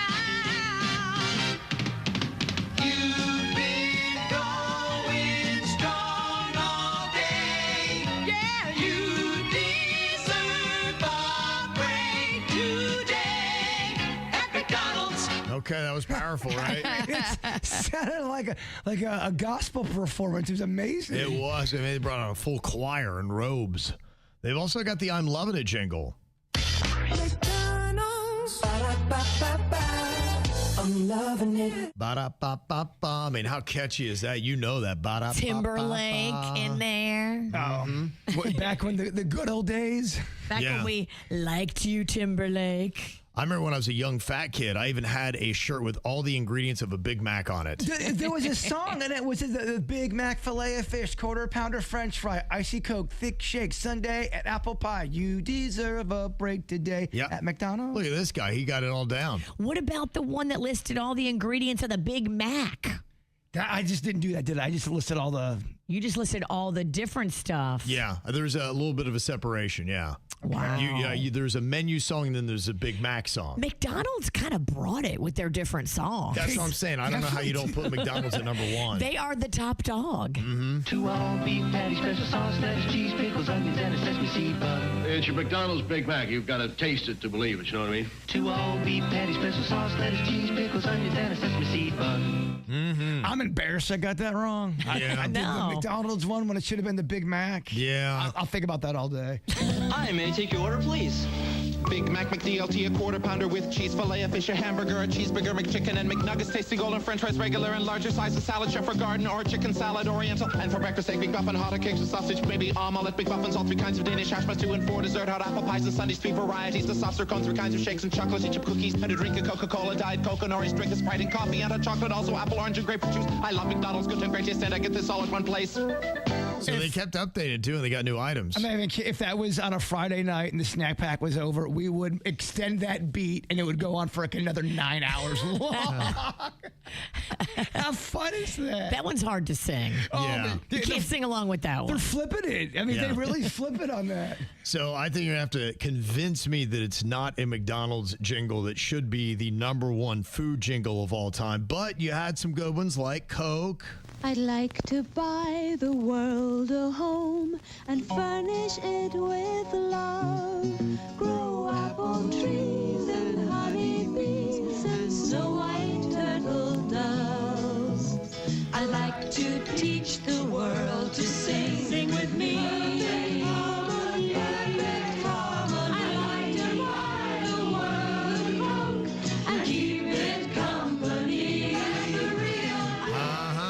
It feels like that's what I'm going to hear right before a cult murders me. It was very cultish, yeah. I do remember that video. I had a bunch of hippies in it. Hippy dippy trippy, we might murder you. Yeah, like the leader doesn't have the drugs in his drink, but everyone else does. I remember when I was a young kid. I remember there's a girl in a white blouse. I'm like, I don't think she's wearing a bra. This is a great commercial. Don't think they didn't do that on purpose. Yeah, there's a lot of other good ones in there. Kit Kat's got a strong jingle as well. Give me a break, give me a break. Pick me up a piece of that Kit Kat. Yeah, that, I don't know. That might be one of the top ones right there. To me, I like the Kit Kat. I like the I want my baby back, baby back, baby back. I want my baby back, baby back, baby back. I want my baby back, baby back, baby back. I want my baby back, baby back, baby back. I want my baby back, baby back. See, I mean, that's what you got to do. You just break into it. Your friends know how to take all the different parts. If Kevin allowed us to do that for another 30 minutes on the air, I would be so excited. Denny's, we need you to get in here and beatbox. I think the only problem was Virginia should have gotten the low part. I should have gone with the high. Yeah.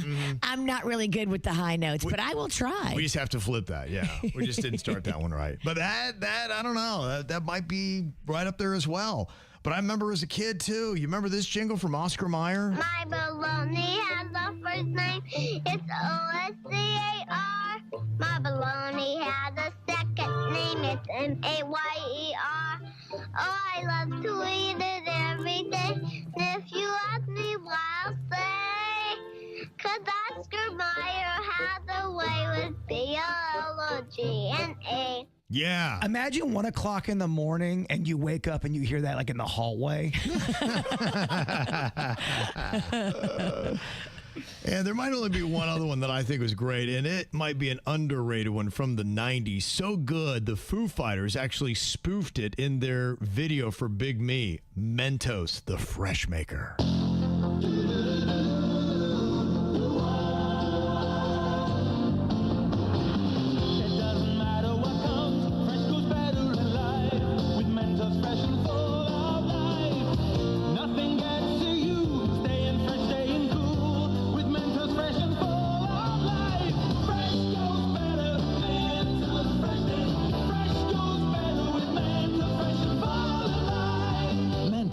The Fresh Maker. Underrated, man. And even I remember coming home from school waiting for those commercials to come on. It's a jam. Yeah. But their commercials were so bizarre. Right. If you had to pick, what do you think is your favorite food jingle of all time? I think mine might be the baby back ribs from Chili's. The KVJ version. Yeah, right. We're working on it. Well, if you had to vote for one, Virginia, what would you go with? I still love the Big Mac breakdown of all the different ingredients. Okay. That's my favorite. Okay. To all beef patty, special sauce, lettuce, cheese, pickles, onions on it, sesame seed bun. Okay.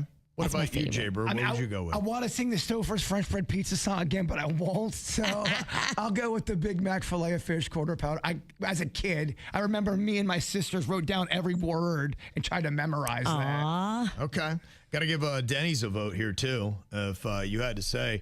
Kit Kat, no love for that one yet. Coca-Cola, pretty strong as well. If you had to do one, Denny's, what do you think? What would be your vote for the best food jingle of all time? Mine would be for the Mentos. I used to, just like Bird, I'd come home to see what weird commercial they were doing. Yeah, they did a lot of good ones.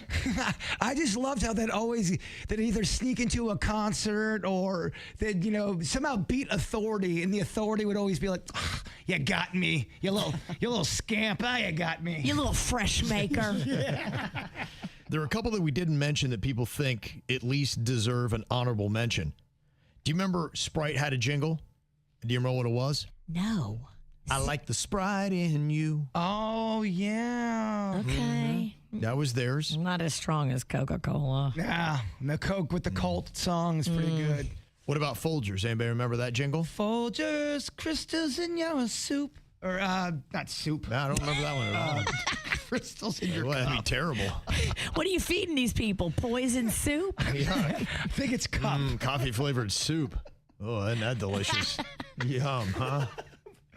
The best part of waking up is Folgers in your soup. Crystals. Yeah. Weird, yeah. Do you remember the KFC jingle? No. They did the finger licking good. Gosh, I don't remember how it went. How did it go? Yeah.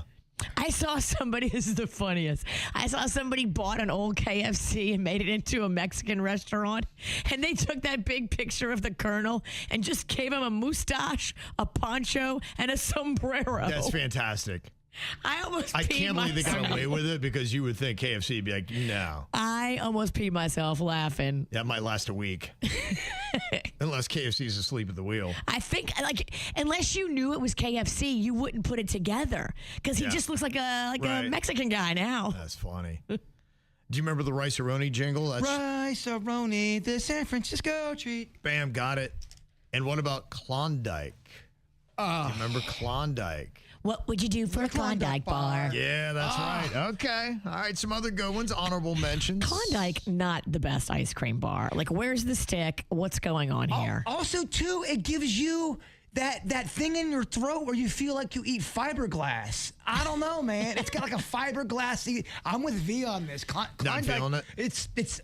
I like it if I've had a few in me, but after that, a few what? If I'm drunk. You fill in that blank. Use your imagination. Okay. I'm imagining something right now. Okay, so here's how the voting is going right now for the best food jingle of all time.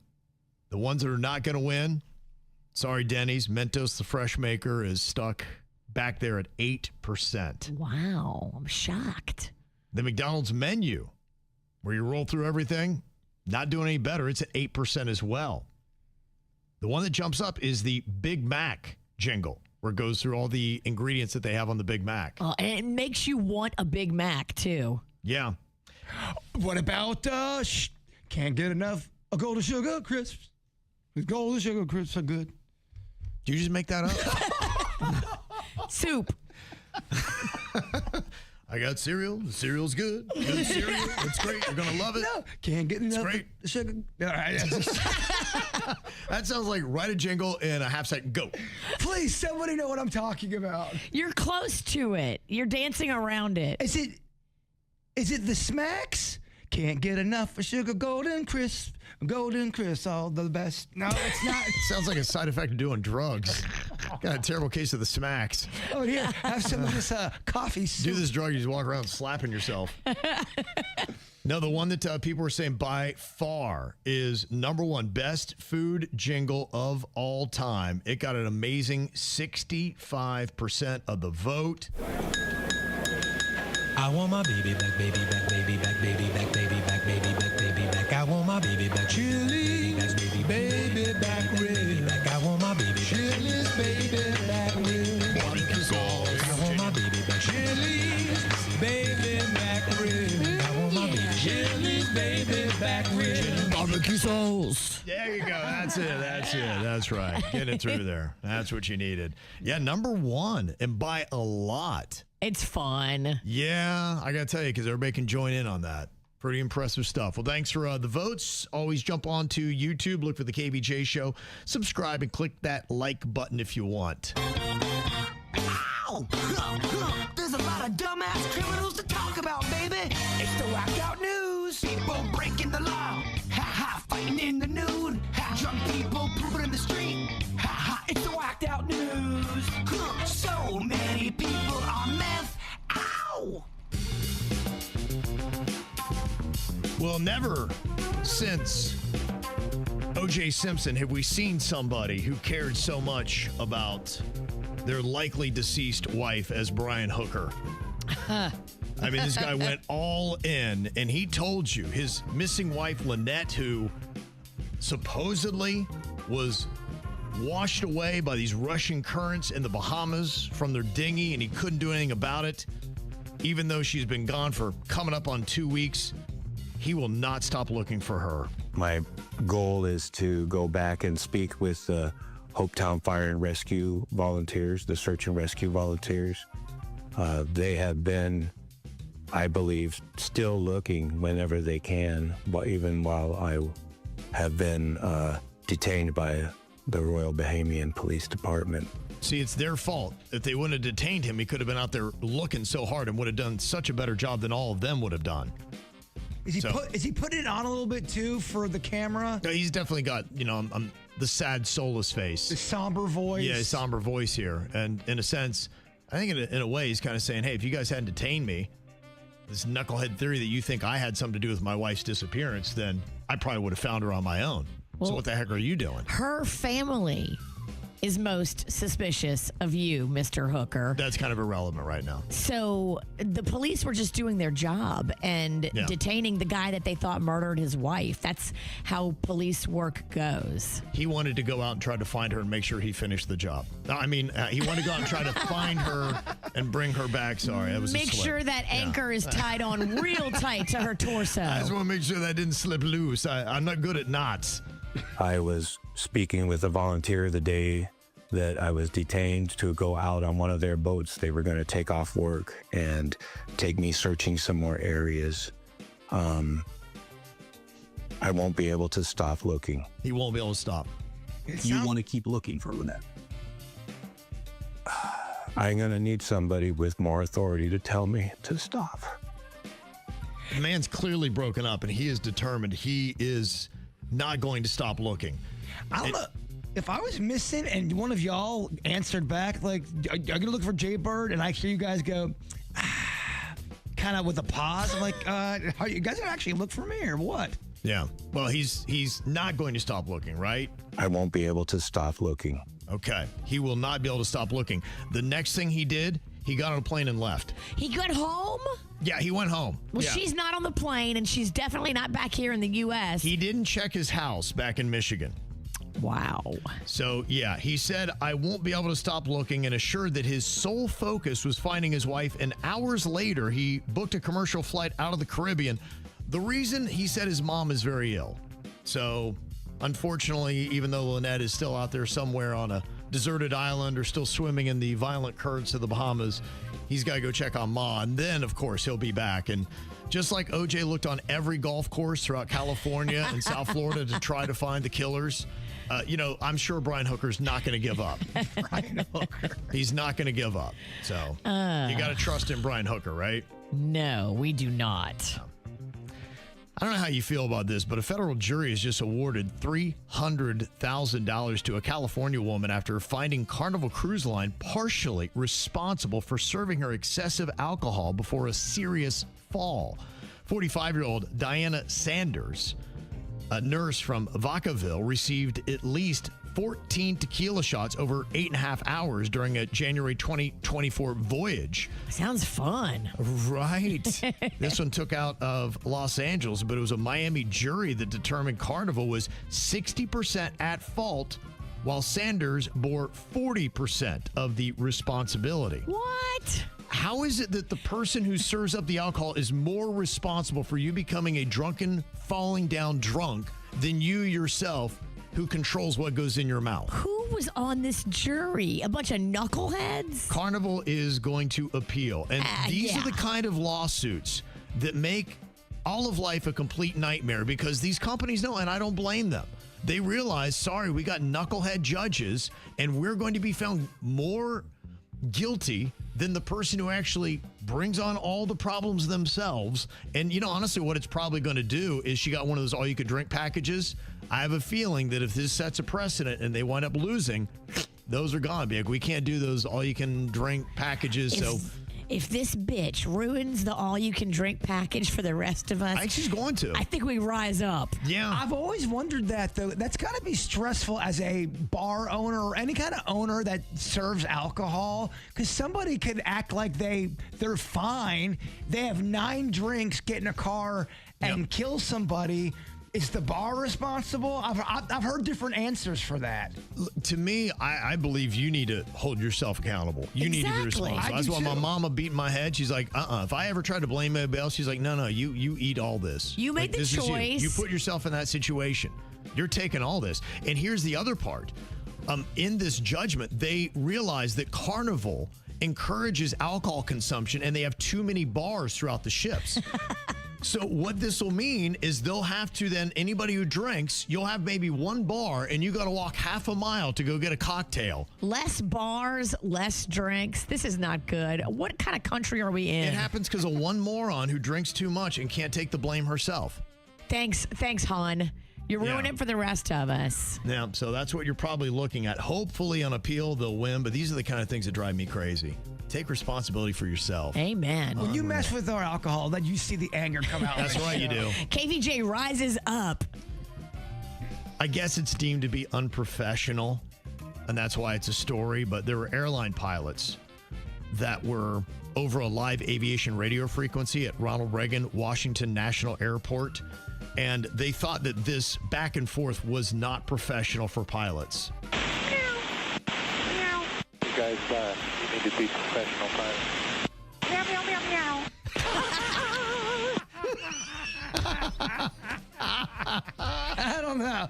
I know you want them to be serious, but... Are they meowing at each other? Meowing and barking. And the guy in the traffic control tower is like, guys, be professional. He's not amused, and he kind of throws out a diss here to them. This is why you're still flying RJ. That's why you're still flying RJ. It means a regional jet. So they won't give them a real assignment because they act like this and bark and meow at each other. Now, an RJ is a regional jet, so the remark is meant as a dig at the pilots who presumably don't have the experience to fly a larger jet. I mean, come on. Would you be upset if you heard your pilots doing this? You guys need to be professional pilots. Meow, meow, meow, meow. And he's a sassy cat. That was his response. To answer your question, no, I would not be mad. That's why I would never get a job like that. Yeah, we don't take anything serious around here. No. Yeah, that's kind of crazy. Well, there's a Florida woman that's in trouble after deputies say she threw beer bottles at a toddler in Fort Walton Beach who was trying to help her. The woman had just fallen off her bike when a 3-year-old boy walked up to check on her. I mean, imagine baby Lachlan coming up to check on a woman who's probably hammered on her bike and falls. But instead of thanking him, she allegedly grabbed 2 beer bottles and threw them at him. Oh, my goodness. What a maniac. Now, luckily, she was so drunk that the bottles didn't connect, but witnesses say it was close enough that he could have been seriously hurt. Oh, my. The woman told deputies she thought she was being attacked by a toddler. This lady was hammered. Wow. She's now being charged with aggravated assault with a deadly weapon. We don't have a driving while intoxicated on that. I think you can get even a DUI on a bike, right? You can. Yeah. Mm-hmm. A 63-year-old Florida man was arrested for indecent exposure after he was caught driving around Leesburg while pleasuring himself. He told police that he's done it about 6 times before because he gets a little case of the hornies sometimes. It's not just 6. He's done it like 80. She's so right, and it's bizarre how often this goes on, man. Yeah. There's a 20-year-old man from Louisiana named Governor who was arrested after he climbed on the counter of a Culver's in Navarre, Florida, and exposed his butt to a 16-year-old employee. Oh, my. And they're so nice at Culver's, too. Leave them alone. And yes, he was intoxicated as well. And how about this? They are going to euthanize the cocaine hippos. You ever seen the ones that Pablo Escobar brought to Colombia back in the 80s? He gave them cocaine. It's not their fault they're cocaine hippos. I think they call them cocaine hippos because they were bought with cocaine money. I don't know if they were actually on the blow. 'Cause I was going to say, hippos could go through a lot of cocaine. Maybe it's why they've reproduced the way that they have. They've tried to cull aims to control the population of nearly 200. They say it's threatening the ecosystem and human safety, and they've tried sterilization and even relocation efforts, and it has not worked. Sterilization didn't work? That's what they're saying. I don't know. I've never tried to sterilize a hippo, so I don't know how difficult that might be. I feel like couldn't you just put them out like a cat or a dog and take out their reproductive organs and then sew them back up? I guess not. Do we have to kill them? It's not their fault they were brought there. I don't like this. Yeah. Well, unfortunately, that's what they're trying to do. So hopefully they'll be able to intervene. This show doesn't like when you mess with our alcohol, our hippos, or our cocaine. That's right. We've got our priorities straight. We've got standards. What are you thinking about? What are you thinking about? What's on your mind? Are you thinking about? What are you thinking about? You know, we've seen these kind of things happen before, and a lot of times it's happened with guys. I mean, if I wanted to compile a list, it would be lengthy of dudes that have, I don't know if we still call it canceling, but it's definitely impacted their career negatively, and people thought of them a certain way, and it's hard for them to recover. I don't know how things are going to end up with the Katy Perry story and the allegations that are coming out, but we've seen this before. Starts with one person that says something like Ruby Rose, and then another person says something, then another person. And it seems like there was an era in Katy Perry's life where she was doing some inappropriate things. The Ruby Rose story is about her putting her female genitalia on her face and causing Ruby Rose to throw up while they've been out partying all day together. Now, you look at that, and in today's sensibilities, you're like, that's not okay. There was another story about her sticking her hand into another person's cleavage. And now there's even another story that is resurfacing from somebody named Josh Kloss, who alleged that Katy Perry exposed his private parts during a party in 2012. All the same era. It seems like Katy Perry was getting a little drunk, and she was going for people's genitals. And people are saying that's not okay. Now, we're 14, 15 years removed from these stories. Does anything come of this? Well, I will tell you that Australian police are taking seriously the allegations from Ruby Rose, and they've opened an investigation into the sexual assault that they're saying that Ruby Rose is saying that Katy Perry did to her. Now, I don't know statute of limitations, what that could mean. I don't know what they're going to do with proof.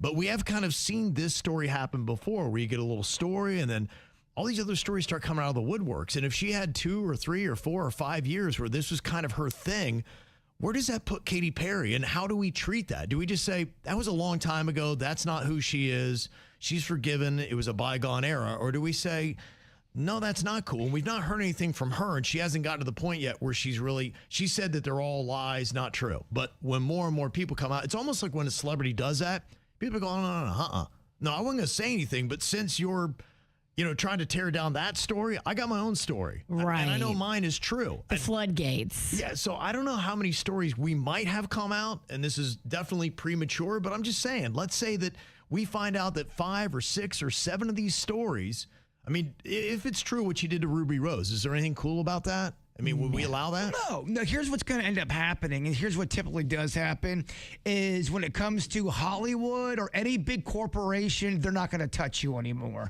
They're going to say, we don't want to deal with it. Bye, Katy Perry. You can do your music, but you're doing it on your own. Now, Katy Perry's going to always have fans, no matter what. There'll be people who defend Katy Perry to the death, and they'll still go to her show. But when it comes to her getting the gigs, like American Idol stuff, and when it comes to the corporate world, I think those days are going to go bye-bye. But honestly, she'll always have a crowd. There'll always be someone out there to support her. I mean, think about any celebrity that's gone through that still gets paid, that still gets. If you have an audience and they forgive you, they're going to go see you.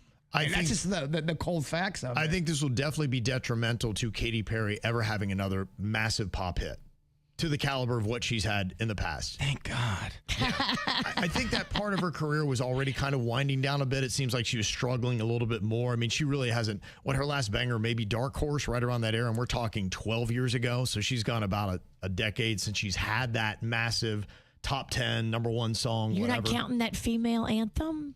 I mean, I can't even come up with a name with it off the top of my head. So. Woman's World. Come on, she only did 7 different versions of it, Kevin. Right. Yeah. I play it at least once a week just because I love cringy things. And look, in the pop world, a lot of times it's somebody's written a great song. You always hear about that, where Avril Lavigne writes a great song and they hand it off to somebody else. Somebody's not going to waste what they think is a great song on a Katy Perry right now if she's got this image or this stank that's attached to her. The other thing, too, is she became cringy. If you loved Katy Perry, she had that as well. You're gonna deal with her cringe. But if you're on the fence about a Katy Perry and she's cringy, you're like, all right, next. And she turned so cringy to the point that the internet turned on her. They didn't like what she was acting like. So if we get a pattern of maybe 5 of these stories that become very credible, is this devastating for Katy Perry, or is it a non-story and it'll be over in a year and we'll forget all about it? I don't know. That's a great question. Yeah, I'm just kind of curious where it's going to go.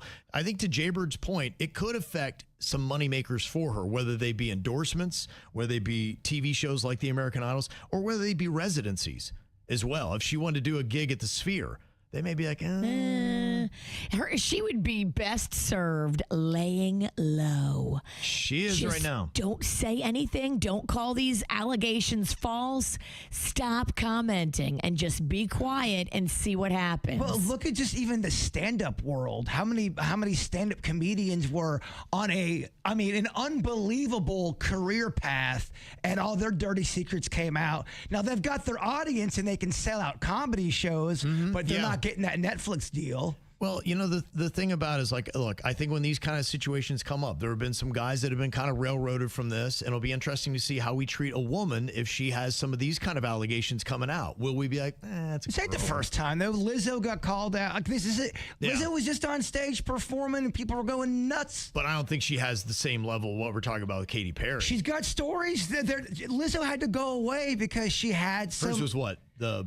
fat shaming, right? Was that what her thing was? No, there was things where people claim that she put them in uncomfortable positions where they had to watch stuff that they didn't want to watch, and she had to go away for a while. But she's back on stage. Do you think these allegations are more serious than what Lizzo had to deal with, or what Katy Perry's talking about? I mean, just the whole Katy Perry going to space alone.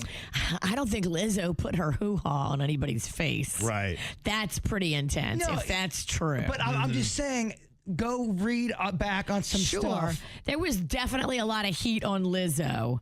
Dude, we played Lizzo all the time, and all of a sudden, we stopped playing Lizzo. Yeah, I don't know if that's on what happened with Lizzo or if it's just on that it fell out of fashion. No, she had scandals going on. I know. I don't know if that's the reason why. I mean, I don't know if that carried that punch. I didn't feel like what Lizzo did, it seemed to have that canceling ability that we've definitely had with other artists where you walk away and, we're not going to play Morgan Wallen on any platform, even though he's cranking out hits. Kind of thing. It'll be interesting to see how will they deal with Katy. Yeah. So I don't know. It's premature, but every day I keep seeing these quiet little stories, and it just now reminds me of some of these other stories that we've heard where it is following a little bit of the same pattern, that if she was doing this kind of stuff that people are alleging for 2, 3, a couple years, you might have more stories on the way. So we'll see. What you got on your mind today, Bird? What do I have on my mind? We just got so deep into that.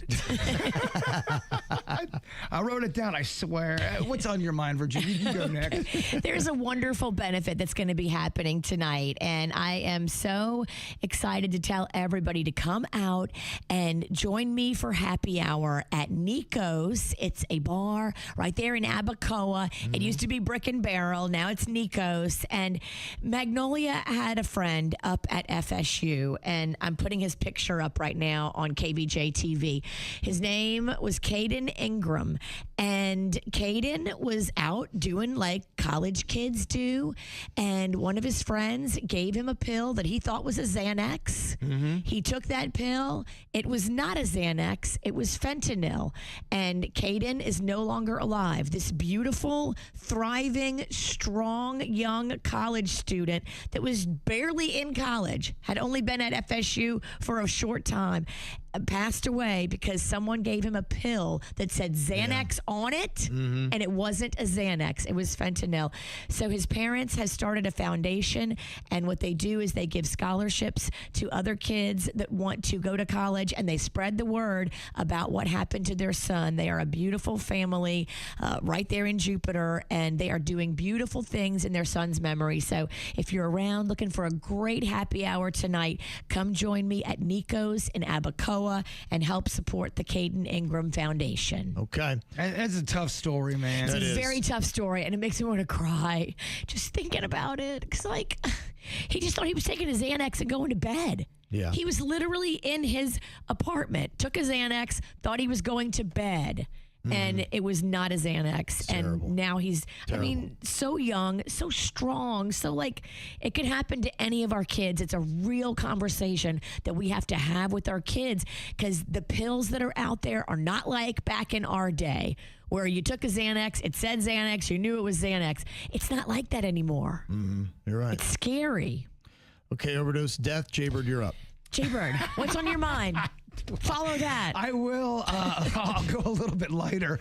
So you ever tell a story on the air and then you have a KVJ Nationer go, wait a minute, I think I know who you're talking about. Remember me talking about the woman who I think stole my Malamar cookies? And the grocery store, yeah. Someone sent me an email and said, Bert, I know where you live. I know where you shop at. I think I know who this woman is, and she's known to go around taking things out of people's carts. I swear I'm not messing with you. Really? Big fan of That's the her show. thing? And he says, I'm not 100% sure, but I want to put it on your radar. You're not crazy. There's somebody that goes around taking things out of people's carts, and I think it's just to mess with them. That's well, it her worked. thing. It does. That shows you how weird some people can be. What a sometimes. wild game. That's just what she does. I don't know if that's true or not, but I thought the fact that somebody emailed me and go, Bert, I think I know who the Malamar woman is. Well, let's name her. I don't know. What if it's not her, Virginia? That is still pretty wild, though. Wow. How about that? This might shake some people. I just want to kind of give you a little bit of a pre-warning about what is going to go down here. Oh, no. What happened? I think we've got eruption at Denny's coming into the studio. He is fired up, and he has got a rant on deck. Look out. Car batteries. That's the hot button. Dennis, you have the floor. What is wrong with car batteries? What's going on? What is your rant? When did they become so expensive? I mean, did you hear that? The passion, the anger, the energy? I told you it's going to be intense, right? Jaybird shuddered. Now, what are you talking about with the cost? What do you mean expensive? Well, so on Saturday, I was getting ready to head over to the Crawfish Festival, and my car battery was dead. Oh. So I had to Uber over to the auto shop, you know, or whatever. AutoZone or whatever. So I went over there to get a car battery, and they said, well, if you can get your car here, we can change it over for you and all that stuff. I go, all right. Great, I'll just push it down the road. Yeah, that's what I was saying. So I got my neighbor to jump me, and I shot over because my wife wasn't home. And so I shot over there, and they replaced it, and it was $285. $285? For a car battery. You have a little car. I know. I thought the same thing. I couldn't believe how expensive it was. Well, I'd say maybe 4 months ago, I replaced my wife's car battery, and that was $285. And I thought that was because it was a start-stop car battery, you know, one of those ones that stops at every light or whatever. So I thought that's why it was so expensive. And they go, no, that's the average price on car batteries for these models. $288. I thought the same thing. I thought that was extraordinary. Hey, man, do you need a Slurpee or something? You run a little hot. Yes. Well, I was looking at, because I got my car battery at the same place the year before because I got shamed the last time my car battery died because I got it at Walmart, and they're like, those are cheap batteries. They die within 3 years. Well, so I looked at the math, and the last time I went, and I go, well, this car battery died in 3 years, and you guys told me last time that, and they go, oh, that's the average life of a battery now is 3 years. How much was the Walmart one? The Walmart one was still $200, but it was $85 less. Well, if they're both going to run out after 3 years, I'm going to Walmart. Stop trying to shame people and being all weird. Well, and also, car batteries used to last 5 years. Yes, they did. And they were way less than $288. This kind of ties into the conversation that we had earlier about how these companies design to fail. Yeah, at a certain time. And they just want it. And then, look, they jack up the price. And if they know it's not going to last 3 years. I mean, think about the profits on this. If you designed a battery to last 5 years and you said, you know, what if we could cut that to 3? How much more money you would make as a company if you had to spend, let's say it's even just the same amount of money and you cut 2 years off that?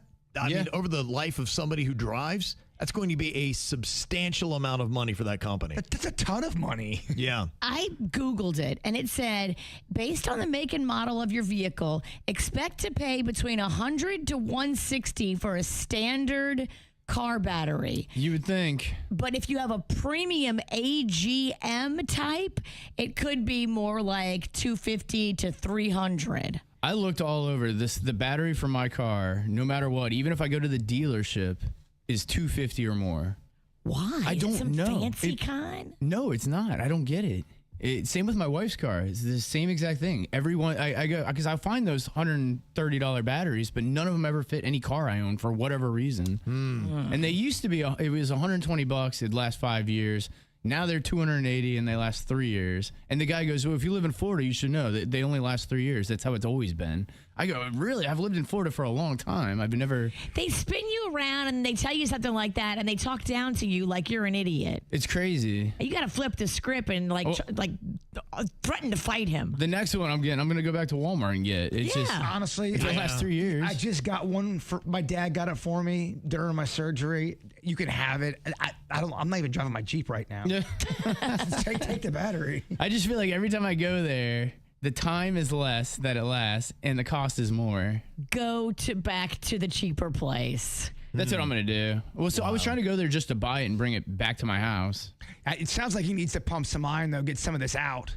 Yeah. It's just, you know. I was going to say, he's going to hit the gym today. The anger. Oh, yes. Go listen to some death metal and just release it. But has this always how it been? Like, it's always been like this? Did you ask Klepto from the Snack Pack his thoughts? Because he's an expert on automotive stuff. So things that make it tricky was, this was before the Crawfish Fest. So I had a 3-hour time window with no one to help me as I'm knocking on my neighbor's door to see if they can jump me. Wow. It was an older woman. You were in a pinch. Yeah, it just sucks. And you get put in these weird situations. Always in a pinch. Yeah, I'm hearing a lot of people saying that, the heat in Florida, it does kill the battery faster, but the prices have gone up significantly here fast. People saying when I started driving, it was like $40, and now you're right, you're talking. Well, and if you brought your old battery. Yeah, somebody just actually replaced one. It was $500 for their Mini.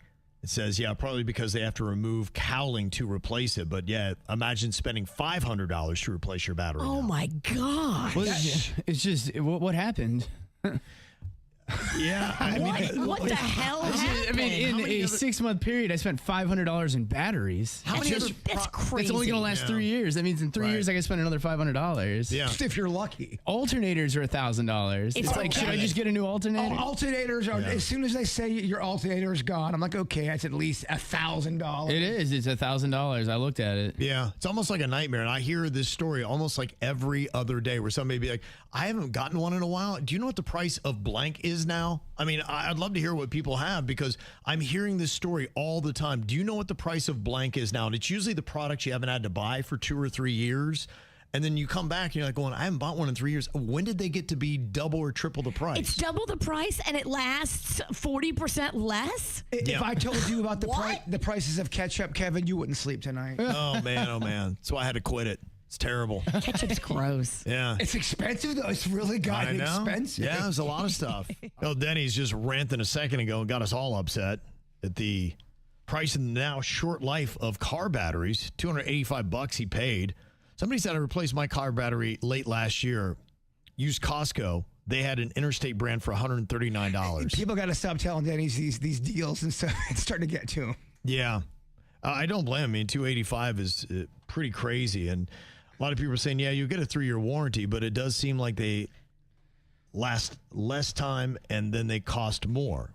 What a racket, huh? He was telling me during the whole process, he had it stop somewhere else, and the guy heard Denny's talking about it. It's like, bro, all you got to do is, he's like, I only have an hour and a half to get this done. You know what you're talking about?